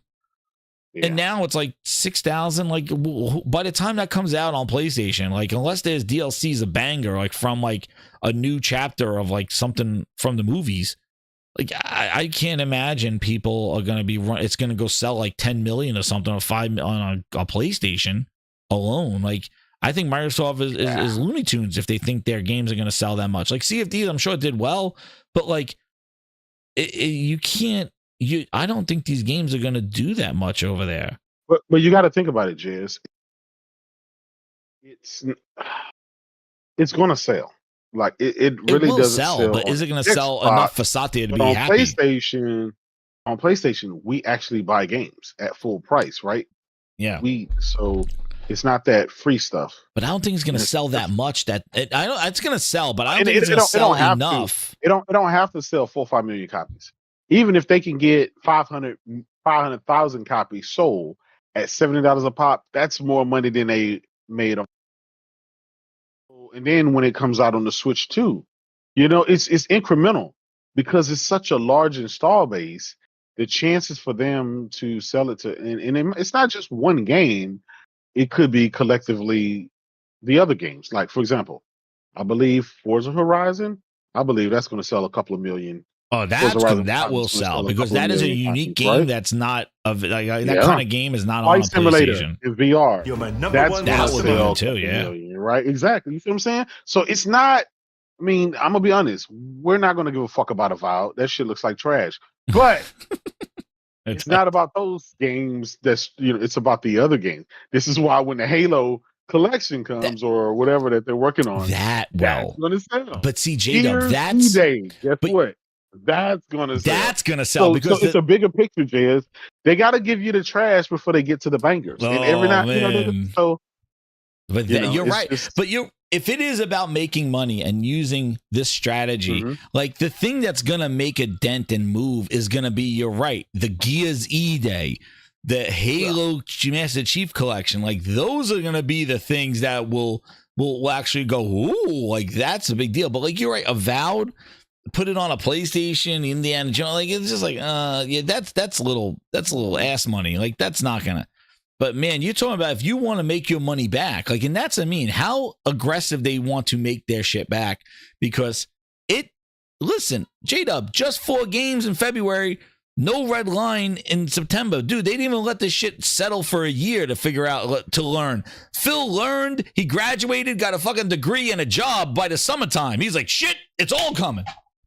Yeah. Like, you know what I mean? He was like, in the February, he's like, just 4 games. But by Gamescom, dude was sitting on the couch going, I said we're going to learn. We learned. It's all coming. Like, dude, he didn't even take a year to learn. He learned in 3 months. He's like, shoop, yep, this is what we're doing. And that was the fastest learning I've ever seen. Right? Don't you think? Like, it was like, he learned real quick. I agree. Dude, that was it's the fastest pivot I've ever seen of just like getting studios to pump out these games on PlayStation. Like, it's just insane. But my thing is it going to be enough for Stutter and Satya? Game Night with the $5 is, do you think that the rumor report that Microsoft want to let third parties make hardware for them have Xbox branding? Dude, that is the truth. Game Night, that is not I'm telling you, that is exactly where they want to go, because they do the same strategy with Windows. They have OEMs. Asus and I think the way they'll do this is they're going to try to really, and maybe that's what Jason Ronald, the VP of Next Generation, is going to show, is maybe there's a new version of the Xbox app that may Xbox ties the Windows platform. So basically anybody who makes a console and has this app and has maybe a certain spec, they could say they're Xbox certified, and maybe then they'll be like, the Asus is making an Xbox, so they'll make like a kind of like the portable Xbox, and that I think that's what they're going to do, like an Xbox certified. So if you have a certain spec, you'll be called Xbox certified. They'll put a stupid cheap ass Xbox sticker on it, tramp stamp. And now Asus, HP, oh, we have an Xbox certified device. That means, you know, it runs the new app store with playing your games. But the biggest problem they're going to have, Game Night, and JW, you could chime in too about this. The biggest problem they have is they have a legacy. Then this is the biggest problem they have is that they spent 20 years building a legacy of Xbox software for their hardware, and that shit don't go with you number one customer to an Asus ROG Ally. That don't go with you to an Xbox app, because none of those 360 games, Phil could probably kick himself in the ass that he opened up that Pandora's box of emulating 360 games, because those 360 games don't come with you. They're tied to your console because 360 games don't work on PC. So I don't know if they're going to use the cloud or something along those lines to get you, because those people, they'll be thinking. That's what I think. They're going to have to. They got to cut those people off the console if they want them to move. Because the library's not the same.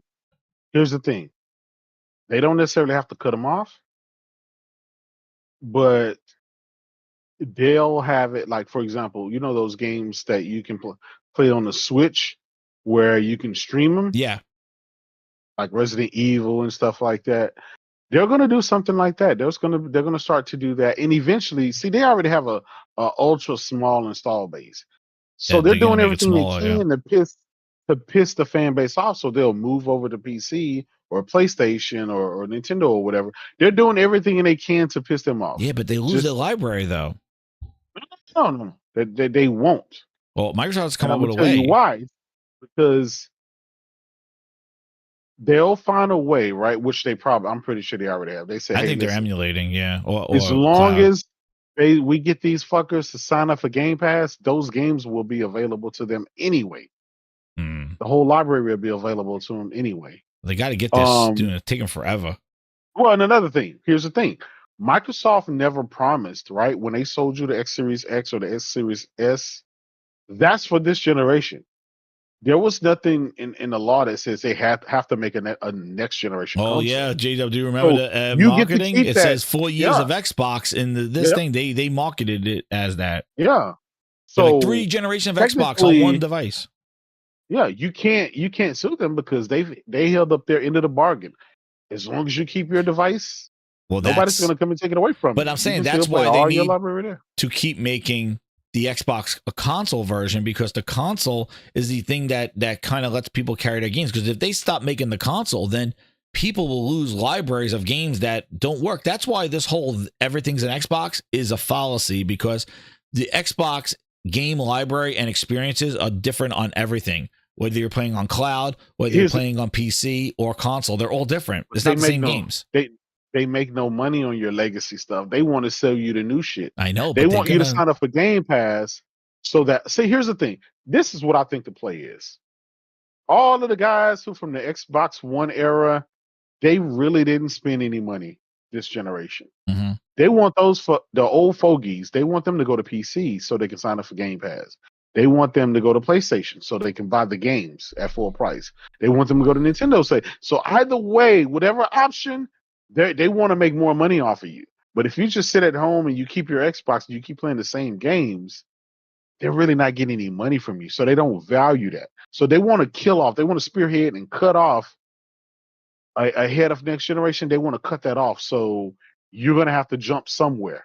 You're not just going to stay there. If you stay there, then you're not really one of their customers because they can't make money off. Well, yeah. And now what I'm saying is, like, I feel that that's where the delay is. You're right. They want to sever them all and get them on other devices. Like, everything's an Xbox.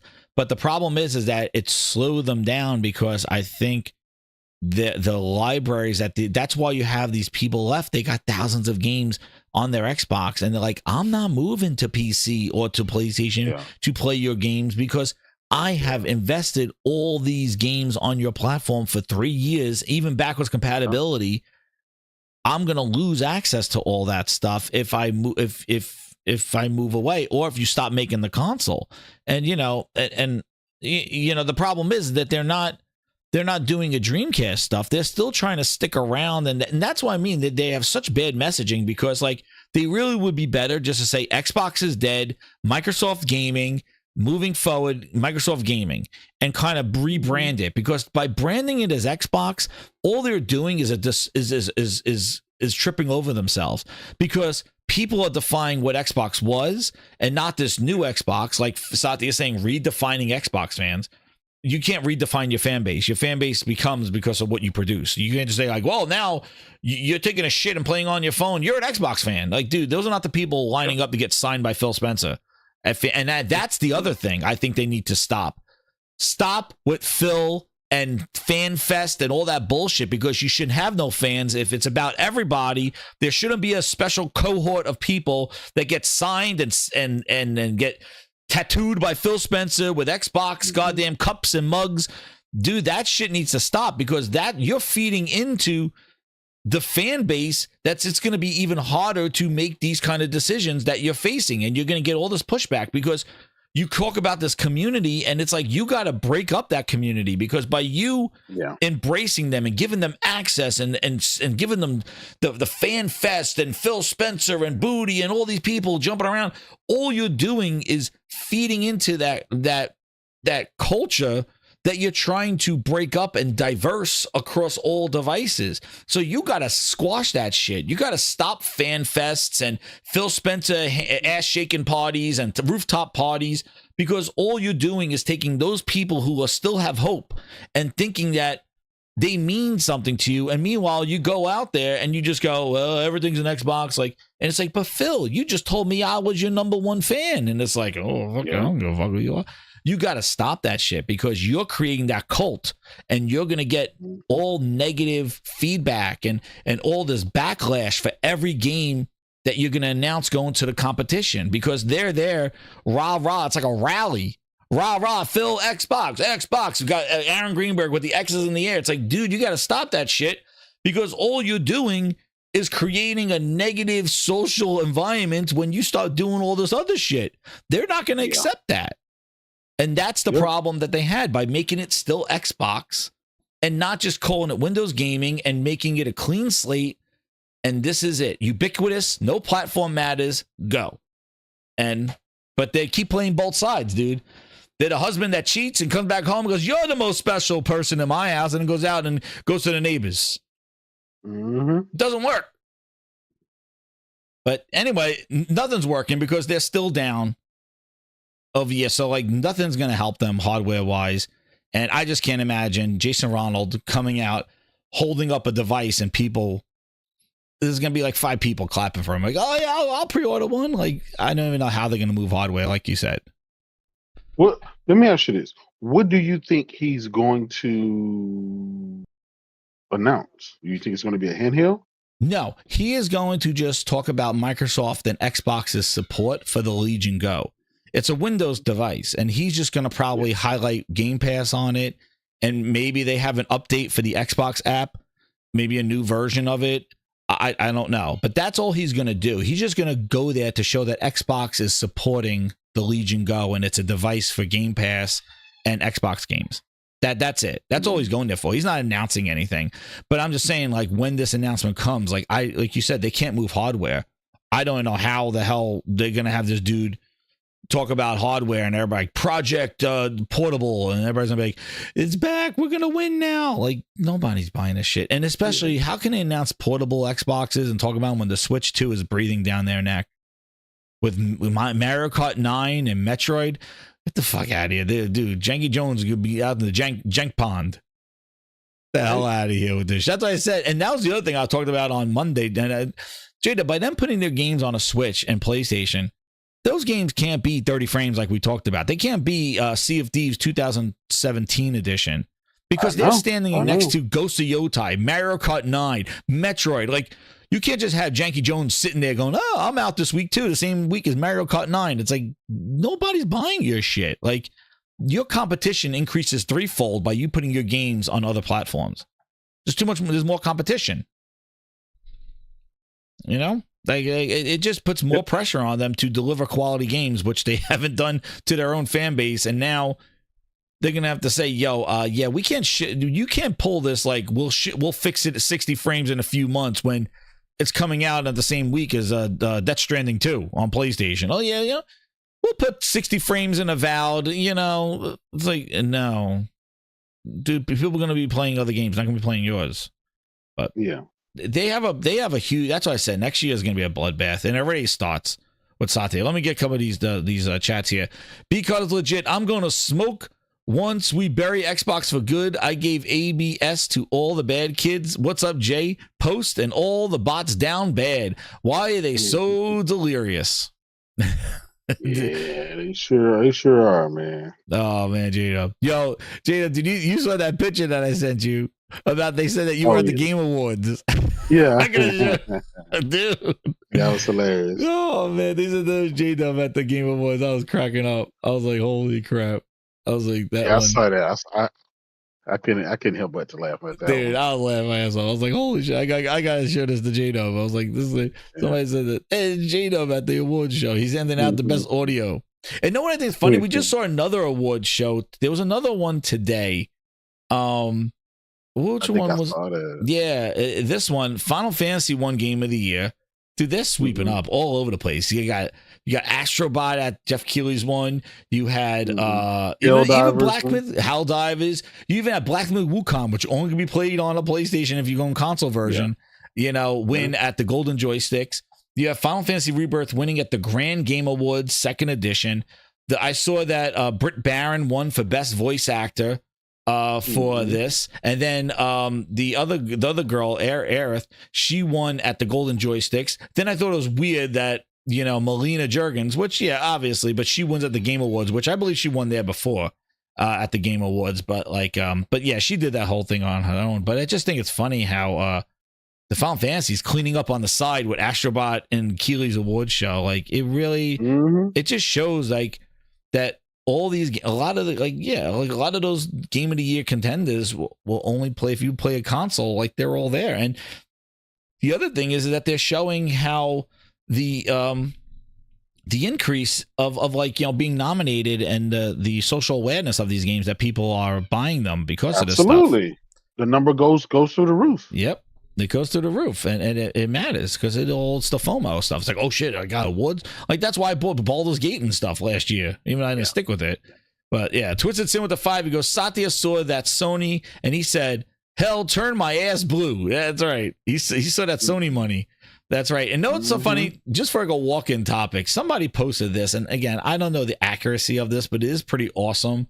Just seeing the trends of console and sales.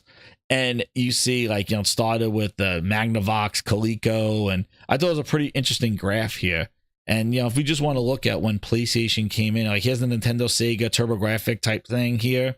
You know, the 4th gen, Sega and Nintendo pretty close. 5th gen was PlayStation, Nintendo, and Sega. You know, PlayStation 1 was at 102 million. Nintendo 64 was at 32 million. Sega was at 9. Then your 6th gen, when Xbox came in, PlayStation 2 was at 160. Xbox was at 24, and the GameCube was at 21 million. And then you go the 7th gen, the Wii was 101, the PlayStation was 87, and the 360 was 84. Now we come to the 8th gen. PlayStation's at 117, Nintendo Wii U was at 13, and Xbox was at 58. That was last gen. And then now you have the Switch. Now they're calling the Switch 9th gen. 146. The PS5 is 65. Even though the Switch, was the Switch was like basically 2 gens across, but the PlayStation 5 is at 65. Xbox is around 30, and then the 10th gen I thought was funny was a Nintendo, a PlayStation, and they put an Apple console. They didn't even have Xbox for a 10th generation. That's crazy, right? But it's just crazy looking at the numbers. Like, it is pretty crazy. Like watching, you know, how Microsoft really never, the most popular generation was that they just came as close to a PlayStation. And that was when PlayStation was at its lowest, the PlayStation 3. It just, they never gravitated there. And it's crazy how they started the Xbox original with 24 million. And this Xbox One generation, when they released 2 consoles, they're estimating 30. Who knows, 35, 30 something. Like, you're telling me that's how much? Like, it's really, dude, it is really not good on their side. And I know people, and then I think it's hilarious. People are like, it's not about the hardware. And it's like, whatever. Speak for yourself. Yeah. Oh, and here was the rumor thing. This is what I wanted. There's the video about number one customer. This is the video here with what he was saying about Jason Ronald. Yeah, he asked what OS is running on the handheld, and then face with tongue sticking out. Yeah, that's interesting. The I know Xbox the questions OS? he's asking. Yeah, Wait, where is It's going to be on an Xbox hand. Where is it? He says it here. That'd be great. He goes Yes. the PP with the Series S specs in a handheld right now. Well, Tom. Wait, where I does don't it say know about Jason Ronald? Here it is. Mag mentioned Jason Ronald not leading the next Xbox because again, I heard the same thing. I heard the exact same thing that Jason Ronald is not leading on the next Xbox, and the Surface team is doing it. And I can't. As much as I like Jason Ronald, I'd be hypocritical if I displayed outrage at that, because something I've said on this podcast in the past is let the Surface team make Xbox hardware. But there is a caveat with that. I said that when Panos was still there. Panos is not there anymore. You're a pan boy.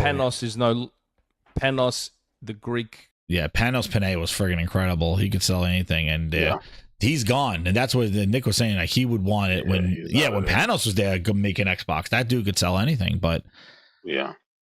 So now they got Jason Ronald, head of a VP or whatever the hell it is. So it is what it is, man. Michael Radio, member 15 months, he goes, the problem is these games cost a lot of money to make, and I don't know if Sony and Nintendo sales will make up the difference. Exactly, Michael. Like, that was what I was trying to say earlier, was that, that these games, like they were talking about, and that's what Bootleg Jez was saying it, about the, about Fable costs a lot of money. Like, that's going to go on PlayStation as well. And it's just like, maybe, like, there's definitely a couple of tentpole games like Halo, definitely Forza Motorsport, Forza Horizon, and maybe even a Fable if it looks good or plays well. But again, I don't even know. Fable's in another situation. Like, by naming it Fable, they put pressure on them to make what Pia Molyneux made, and I don't think that's what they're going for. But they named it that way, so I don't know. But Sign My Ass says, Seek with a Seek 50, he goes, let's take a moment, pause to celebrate how good Final Fantasy VII Rebirth is. Glad to see it's getting recognition. Shout out, yeah, man. Absolutely. Incredible game, incredible music. It was my personal game of the year, but I always said my secondary would be Astrobot, and Astrobot won it, so I'm happy. Yeah. Well, speaking of games of the year and awards, I think it's time, J-Dub, to do the Gaming Grindhouse Awards show. So I think so. I think it's that time. So we're gonna have the Gaming Awards show. So let's get this thing rolling here. So and J-Dub, you can chime in whatever you want, but I gotta run the video here and we're gonna go through it. So where is it? Here it is. So the Gaming Grindhouse Awards. There's gonna be some music, entertainment, some ads. Anyway, it's not it. But let's go to the awards show. Grinders, without further ado, we are ready for the Gaming Grindhouse Awards 2024. All right, let me get this thing up here. All right, here we go.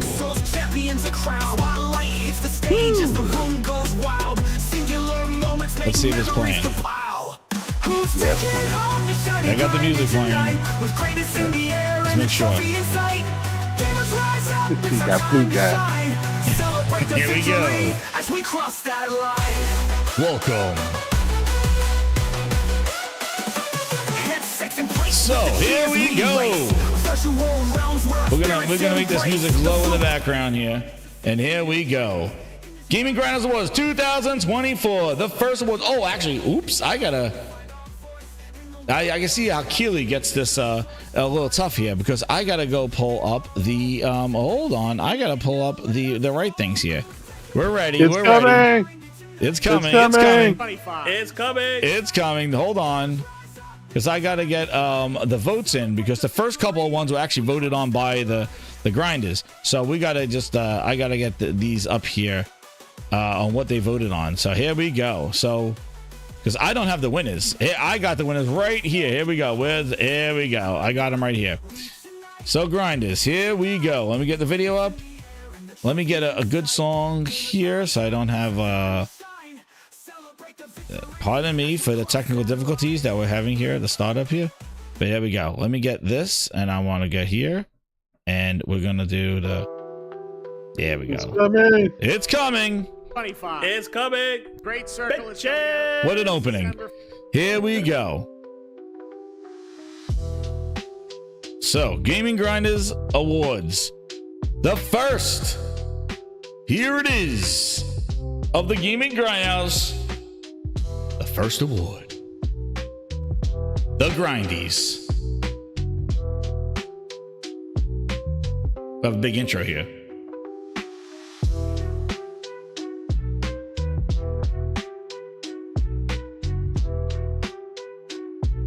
The first one, the biggest Phil Ness of 2024. Was it no console required? Was it just 4 games? The V-Day Xbox podcast, or everything is an Xbox? As voted on by the Gaming Grinders VIPs, the biggest Phil Ness of the year is just 4 games, Valentine's Day. Just 4 games. J-Dub, that's your favorite as well, right? Just 4. It's just 4. Don't Just take 4 that as a games. sign, and more's coming. Just 4 games. Excellent. Excellent. Those are your winner. There it is. Just 4 games. Biggest Phil Ness of 2024. A close one was Everything is an Xbox.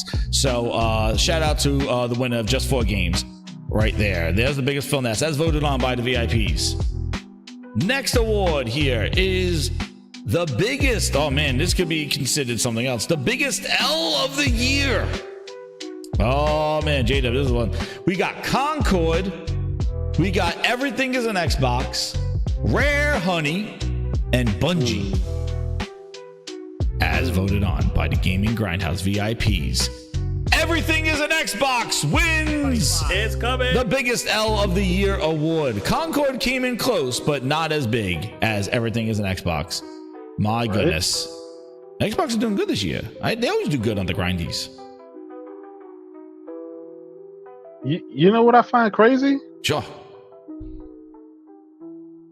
What's up? The fact that they still cling to Concord after PlayStation already recouped from that, released Astro Bot and won a bunch of, other stuff. Yeah. They still cling to Concord. I That's know. their I think it was rate, Aaron. whatever. I think it was Aaron. He must have voted a bunch of times.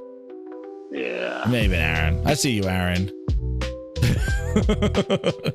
But yeah, and know what's crazy? The thing about Concord too, the fact that they released this game, they said oops, and they pulled the whole thing, refunded everybody, and then dropped Astrobot and Game of the Year. Like, talk about a 180 kind of like the biggest crazy thing that could have been something that been a huge like kind of black eye, and they're just like boom, there's Astrobot, boom, let the games do the talking.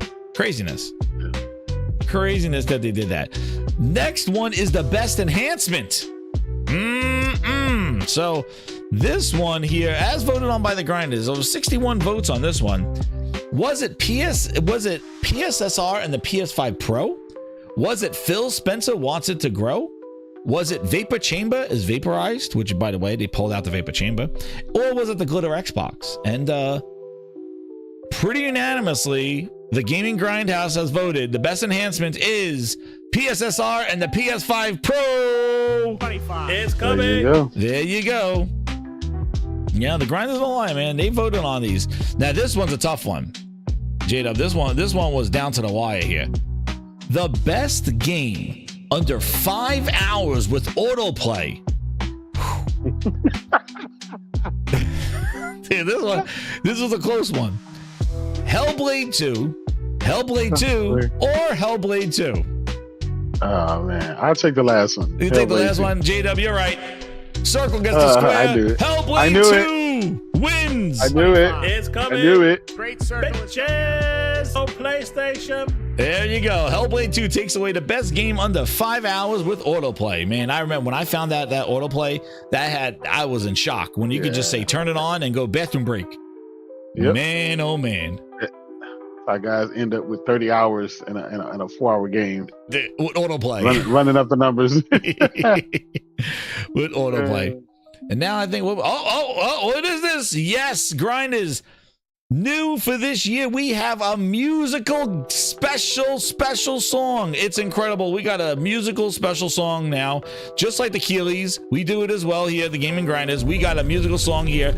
Brand new world premiere. Gaming Grinders, here you go. Let me get my song ready. We're gonna have to shut this song. We got a new special song here. This one is called, let's see, I got it right. Oh, let me make sure I got the right one. This one is called Xbox's Digital Dilemma. Brand new world premiere. Gaming Grindhouse Records.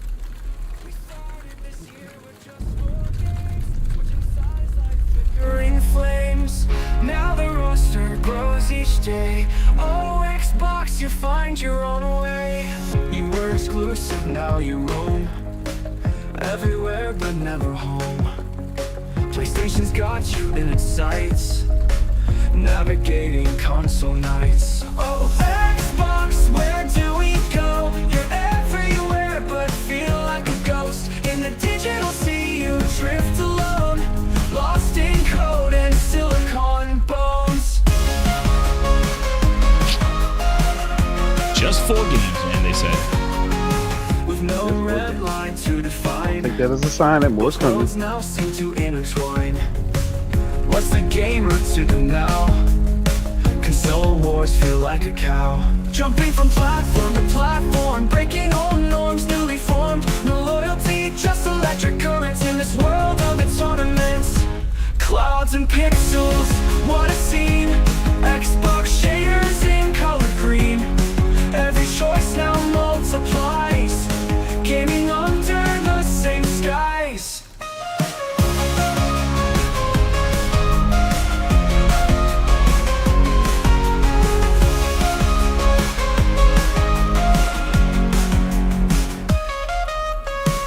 You are Xbox, where do we go? You're everywhere but feel like a ghost. In the digital sea you drift alone, lost in code and silicon bones. It's go like fun! Where do we go? He knew it. Everywhere He but knew it. feel like a ghost. In the digital sea you drift alone, lost in code and silicon bones. Now seem to intertwine.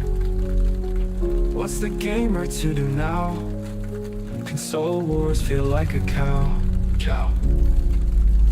Jumping from platform to platform, breaking old norms newly formed. No loyalty, just electric currents in this world of its ornaments. In this world of its ornaments. Clarence. Xbox shaders in color green. Every choice now multiplies, gaming under the same skies. There you go. Excellent song. Excellent song. That is Xbox Dilemma. We started with this year with just 4, switching sides like flickering flames. And Grinders, yes, we have our next song. Oh, man. We have a commercial break. Here we go. Yes, this is Phil Ness Vapor Chamber. They pulled out the disk drive and just left a blank space there. So this is an ad. You know, we're pretty big this year, so we got ads here. So here's Phil Spencer with the Vapor Chamber, a little commercial right there. And now the next award, Booty of the Year Award. Grinders. This is the Booty of the Year Award. It only goes out to those things that just shitted up the place. And who will win this year? Well, the Booty of the Year Award, it could go, again, voted on as Concord, Phil Shuts Down Tango, Matt Booty, Starfield DLC, or Stella Blades Eve. Man, this is a tough one. This was a tough one. And I had to go to the judges with this one. First, I'll ask J-Dub. J-Dub, of this, who would you choose as Booty of the Year?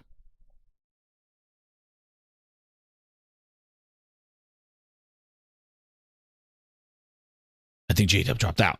So I would have to say, who is the Booty of the Year? The Booty of the Year award goes to none other than, drumroll, Matt Booty! The Matt Booty Blues probably has gone cold, and you made Xbox lose their way with Halo. Stinky tears and spreading gold, trash finger strikes again. It had to go to Matt Booty. Matt Booty takes the award of Booty of the Year. Best multiplayer. Grinds, best multiplayer game as voted on by the Gaming Grindhouse. We got Helldivers 2, Marvel Rivals, and Black Ops 6. Grinders, let me tell you something. The best multiplayer this year is none other. Man, I feel like Jeff Keighley. None other than Helldivers 2. 25. It's coming. Helldivers 2 wins best multiplayer. Best new hardware feature.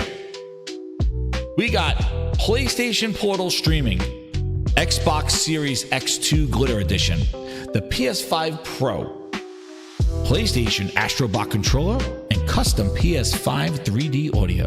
Grindus. The best new hardware feature has to be the biggest hardware. The hardware that everybody said, who wants this? Who's this for? The PS5 Pro! It's coming. Thank you. PS5 Pro wins best new hardware of the year. Why not? Let's go. Oh, J-Dub got kicked out. Oh man, J-Dub's with security. Oh shit, let me get J-Dub back in the show. I'm a J-Dub. You got J-Dub, what happened? Security got you? I think it's Microsoft. I think Phil, he got, it's Windows. Got you. I'm sitting up there screaming, Matt Booty, Matt Booty, Matt Booty, and you couldn't hear me, but I was screaming. Oh man, but Matt Booty won the Booty of the Year award. My wife and kids are staring at me, wondering why I'm yelling out Matt Booty. And to the Matt Booty! It's like, who the hell? Oh shit. Man, oh man, we got the best. So what did you think? The best new hardware feature? Do you think the PlayStation Portal, Xbox Glitter Edition, the PlayStation Portal streaming? Yeah. It got to be the Portal because so many people were against it. They called it useless, and it's the #1 selling accessory in the world. That says a lot. That is pretty big. That thing is just it's just awesome. You're right. It's an awesome product. And that was another product that everybody's like, "Who's this for?" Yeah, exactly. Why when it come to PlayStation stuff, they say, "Who's asking for this? Who is this for?" And then it sells out, and then they're the first ones in line to buy it. That's right. And on top of that, they go basically, but when whatever your name is, the Legion Go 2 is coming out there, they don't say anything about who's this for. They're like, oh, Ronald's going to be there. Xbox, this is great. Even though their Xbox has not sold minus 29%, and they go, basically. Yes, who's I'm this gonna be for? honest, man. It's now, wild. I'm just starting to think they just love Microsoft for whatever reason. Even though they don't provide them with anything, they just love them. Yep. Because how can you cheer these guys on, keep cheering their products that fail, and you're still anticipating their I just don't get it, bro. I don't get it. I don't get it. J-Dub, the next award was more of a prediction award. It was the Game Awards will have an amazing new game announcements, be too long with ads, have Jeff Keighley in tight pants, be a Kojima love fest, and have Phil Spencer. Well, I am happy to say that it was all the above. Incredible. 25. It's coming. We predicted it. We predicted it. It was all the above. It had it It's all. coming. And they had the best Phil Spencer, Pussface Phil Spencer, the new one, the Pussface. I knew it. Great circle. Bitches. What's the next one? We got commercial break. Commercial break. This is an Xbox ad is running right now. Sorry, this is Xbox had sponsored the Game Awards a little bit. They can't get themselves out of there. So we have our we have a commercial break after this, the Game Awards. Just to remind you that this is an Xbox. This is what Satya and friends think it's gonna happen on Christmas Day. Children are gonna have the Nintendo 64 face, and they're gonna be opening up a Fire Stick Lite and saying this is an Xbox. So if Microsoft's ad is correct, this is what Christmas morning is gonna look like for some of you fans. Aaron in the chat. Who else? This is what your Christmas looks like, Aaron. You're gonna open up a Fire Stick. Then you have the Nintendo 64 kid face. There you go. So this is just a commercial break to remind you that this is an Xbox, and this is what Xbox Christmas looks like, everybody. And nonetheless, it's the Fire Stick Lite. That's right, what it is. Thanks for subscribing, Caleb. So we're back to the commercials. Oh, and now we're going to go into another song. Here we go. We got a song right here. Man, we got a couple of performances tonight. We got another song coming in. Let me get this jam here. Turn this off. And this one is called New World Premiere, the Mock Cerny Revolution. Here it is, grinders. Oh, yeah, Cerny. Hit him with the facts.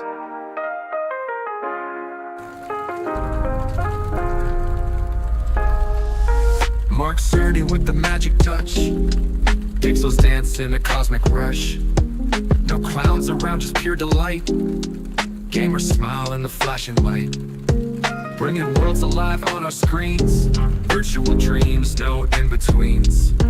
Quality tech and games so grand. We explore in a wonderland. No monsters for breakfast here, just joy. Every frame, every sound we enjoy. Promises made and promises kept. Only on Xbox they all wept.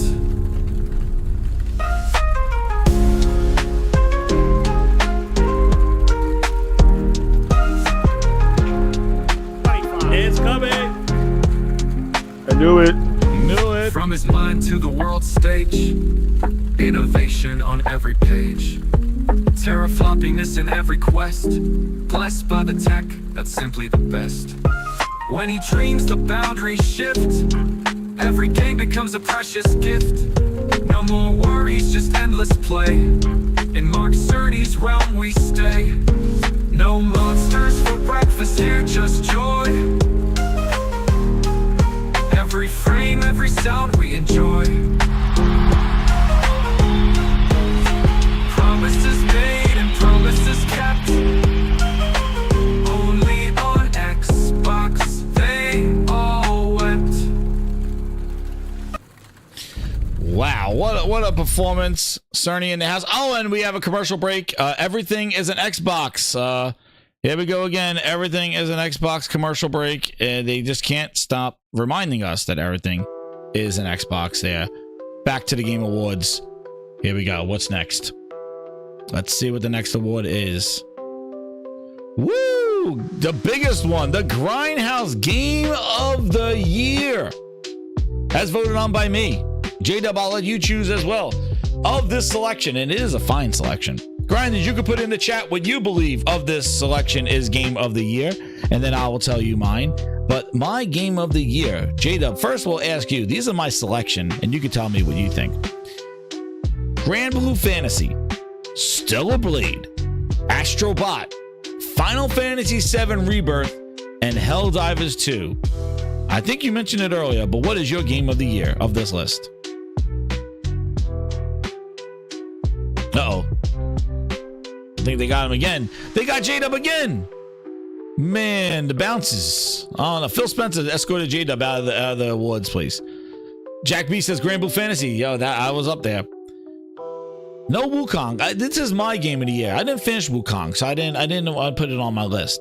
But I'm going to have to say, Grinders, I thought about this one long and hard. Pause. Breakfast to go. You're gonna love my nuts. Watch this. So, of all these games, I really love Grand Blue Fantasy. Stellar Blade was stellar awesome. Astrobot, absolutely smile on my face when I play it. Final Fantasy VII Rebirth, absolutely stunning. Incredible story, one of my favorite games of all time. But I have to say, Grinders, out of all these, my Grindhouse Game of the Year is Helldivers 2. Yes, Grinders, it is Helldivers 2. I have to say, I put so many hours in Helldivers 2. It was a surprise of surprises. It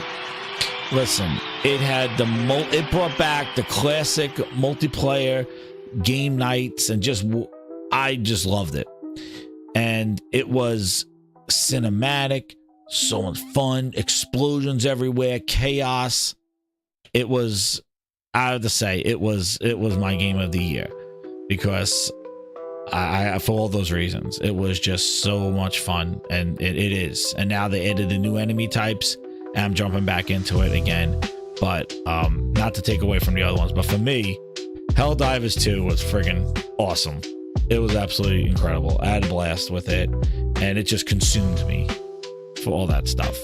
First game I was buying battle passes for. I was unlocking things. When they said you got to liberate a planet, I was jumping on. I was like, I got to liberate the planet. So I put as Helldivers 2 for my game of the year there. But yeah, put your game of the year there. It is an incredible list. And yeah, Aaron, I'm sorry to say, but a lot of these games can only be played on a PlayStation or PC. Xbox, they're still waiting for Helldivers 2. It's supposed to come out in July. It's boomtastic what's going on with that one. And now we're going to come to sort of the quick rounds of no, I did not see that. I did not see any controversy. There's always controversy and some bullshit going on here. So let's get to some quick round of the Gaming Grindhouse Awards here. This is the quick rounds. These are the awards that you want to see, Grinders. Here we go. This is the quick, a three-way tie, Space Wolf said. Good, Aaron. Enjoy the games. Play my game of the year, Helldivers 2. Let's go, Grinders. We got the quick rounds here. Up, commercial break. This is an Xbox. This or that. This or that. This or that. Hold on. This is a commercial break. We have a lot of commercials this year. I'm sorry. I'll do better next year. I'll be better next year. A lot of commercials this year. Xbox was just giving out money for commercial ads. So there we do. And let's go. We did our music. Let's get to, here it is, Grinders. Yet again, the 2024 Let Us Compete Award. I can't believe it, Grinders. I cannot believe it. It goes again to Xbox. They are a trilogy back-to-back-to-back winners.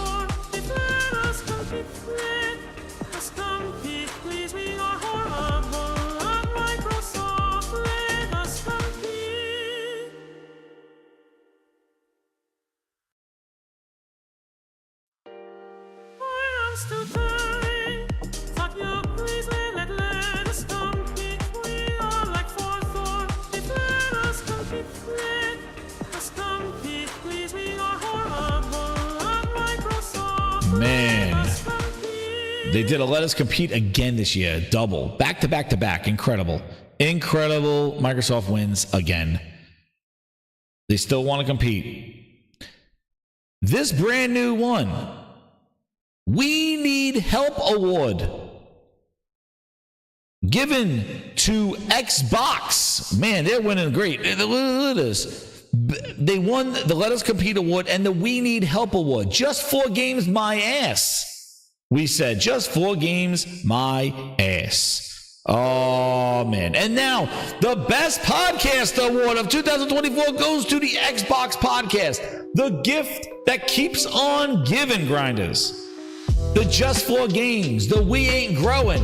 The Sarah Bond says most innovative console ever. The Xbox Podcast is the best podcast of 2024. I don't think they had another one after February, but yeah. Oh, we got some ads. Jason Ronald, when he was interviewed by Xbox Era, there you go. What is an Xbox? What the fuck is an Xbox? He just said a couple commercial breaks from some memes. And then we got the biggest L of the decade, Grinders. This is an award that I don't hand out easily. Let me stop the music right here. Grinders, this is an award that doesn't get handed out very easily. This is the biggest L of the decade. This is a very high achieving award, a low achieving award, may I add. This award just doesn't get handed out to just a bad game. This is an award that gets handed out to somebody who's repeatedly just done something of L nature. And this is something that that gets handed out to a recipient that just cannot see a W for the life of themselves. They always ask every single time, do we get to win this time? They have known of, they suck all the time. But the biggest L of the decade, it's I almost feel like Keeley when he cried. It's a very sensitive moment here because I gotta stop the music. Stop the music. You don't understand. This is an achievement that not many people win. So I have to say that I'm granting the biggest L of the decade to the ABK deal and Xbox and Microsoft. If we knew then what we knew now,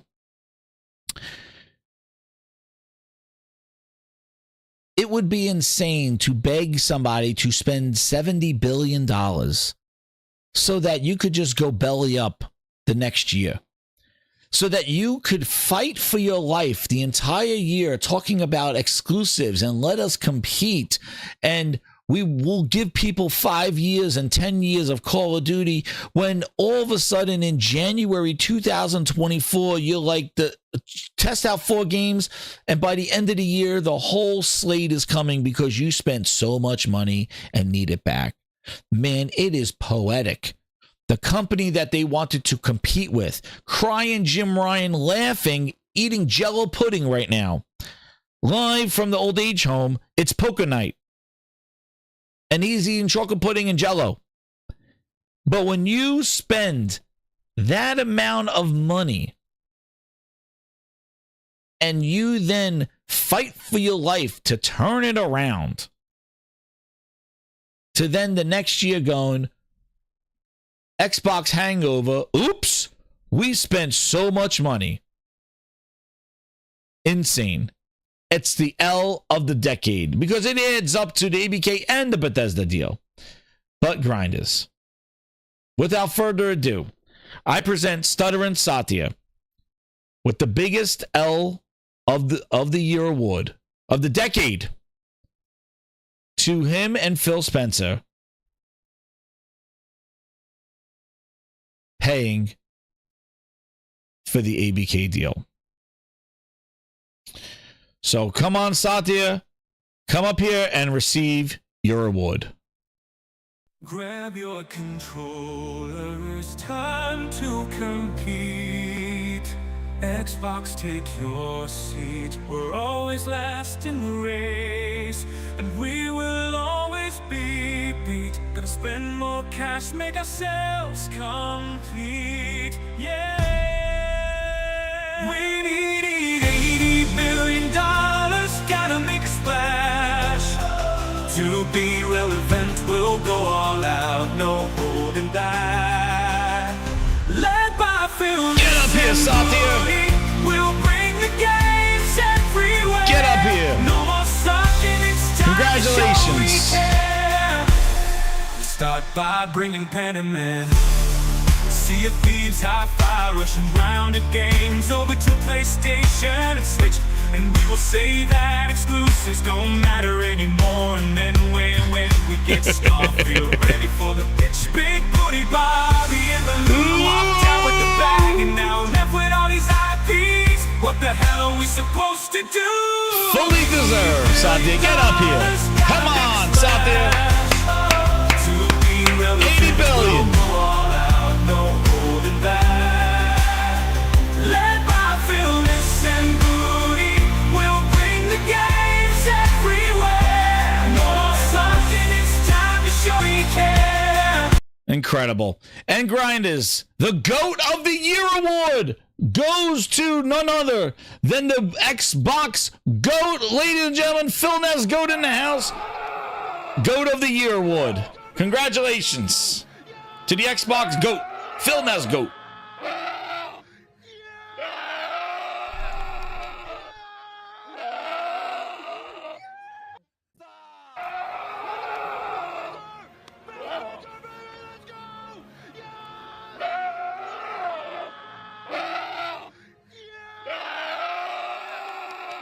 Incredible. Incredible. Goat of the year. Incredible. The next award. We're on with the last two, Grinders. With the last two. Hit that like button. Share it out. We're going to the last two, Grinders. It's an incredible night. Here we go. The next award goes. The worst breakfast of the year award goes to Janky Jones Pancakes. Oh, it's coming. The worst breakfast of the year award, my God. Gives you the shits the neck all day long. Janky Jones Pancakes, and there's the chef of the future, Phil Ness, Pancake House Spencer. And Grinders. Drum roll, please. We need drum roll, please. We need the drums. Here they come. The biggest award's coming right now. Here it comes, Grinders.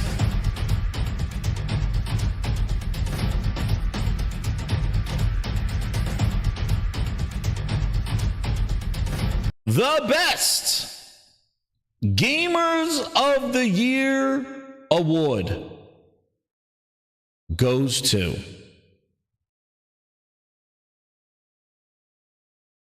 you, all the Grinders. Thank you again, Grinders. All your support. I appreciate everything that you do. Best Gamers of the Year goes to you, the ultimate grindie. Through every grind, step up through the grind we grew. 2024, your time is almost overdue. From dawn to dusk, we broke every single chain. With blood and sweat, we danced in the pouring rain. Thank you to the grinders for every sleepless night. Together we'll climb mountains, reaching every height. Grind to the top, we're never gonna stop. With hearts on fire, we're aiming for the top. To all the supporters, we couldn't ask for more. The sky is just the start, we're always wanting more.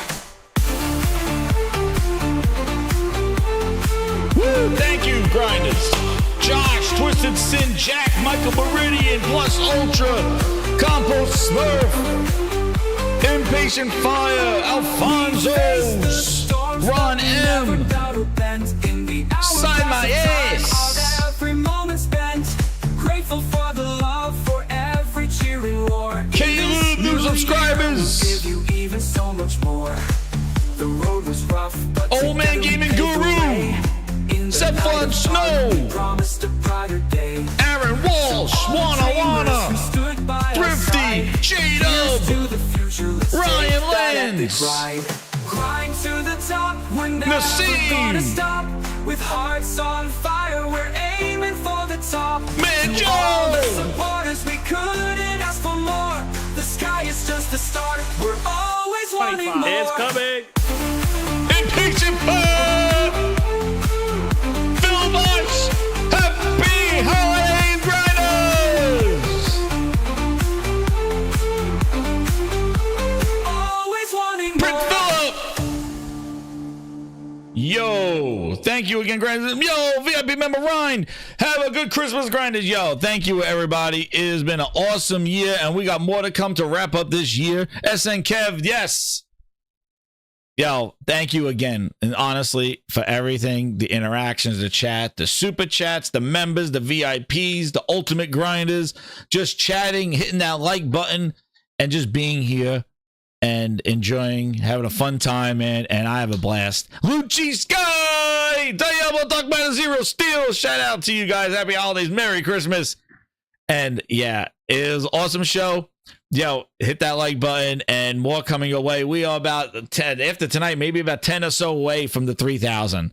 So definitely more coming. I'm gonna see if I can do another show before the end of the year. Definitely, I want to do one more hip hip hooray game. But this has been the Gaming Grindhouse Awards year-end stream 0. I'm gonna try to get one in maybe a week from now. We'll see. Right after Christmas, we'll see if I get one. But yeah, hit that subscribe button, hit that notifications, and I will let you know on Twitter and on the community chat when we're going to do that. Hopefully I get something out there next week, and we'll do something live here. But have a healthy holiday, safe holiday weekend, everybody, if you celebrate and what's going on. And I'll get to you right before the new year. And I want to thank again everybody for everything. And we'll be working our way to that new emoji, and definitely on our way close to 3,000 Hopefully hit it by the end of the year. Sign my ass coming in customer. with the 50 Seek. He goes, happy grind year grinders. Thank you, Jez, for being the real Jez. Yo, I appreciate it, man. Thank you, man. I'm just a game like everybody else, and hey, everybody likes what they like, and I appreciate you guys staying here. Thank you, Sam Ash. Happy holidays to you as well. And yeah, we'll get one more show in before the end of the year, but this was the Gaming Grindhouse Awards 2025. Shout out to J-Dub for coming through and coming there as the special guest host, celebrity guest host, I'll call J-Dub, for the Gaming Grindhouse Awards of 2024. Hopefully we had a good year this year, but man, it was fun. Try to get some music interludes in there. Those are some Gaming Grindhouse songs. Ultimate Grinders get music day one. And if you got a VIP, spread love. And thank you again, everybody. Good night, and Grindhouse Awards are out.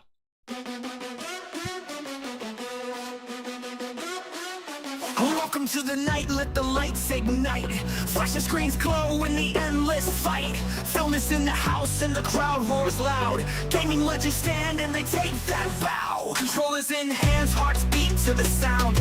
Battle in the pixels, champions are crowned. Spotlight hits the stage as the room goes wild. Singular moments make memories compile. Who's taking home the shiny grinding tonight? With greatness in the air and the trophy in sight. Gamers rise up, it's our time to shine. Celebrate the victory as we cross that line. Headsets in place with the cheers we race. Virtual realms where our spirits embrace. The flute plays on, it's a symphony of dreams. In this grindhouse, we're tearing at the seams. Unity in the chaos where we find our voice. In the world of pixels, we'll make a choice to rise up to the challenge and give it our all. Tonight we stand united, never let us fall. Who's taking home the shiny grinding tonight? With greatness in the air and the trophy in sight. Gamers rise up, it's our time to shine. Celebrate the victory as we cross that line.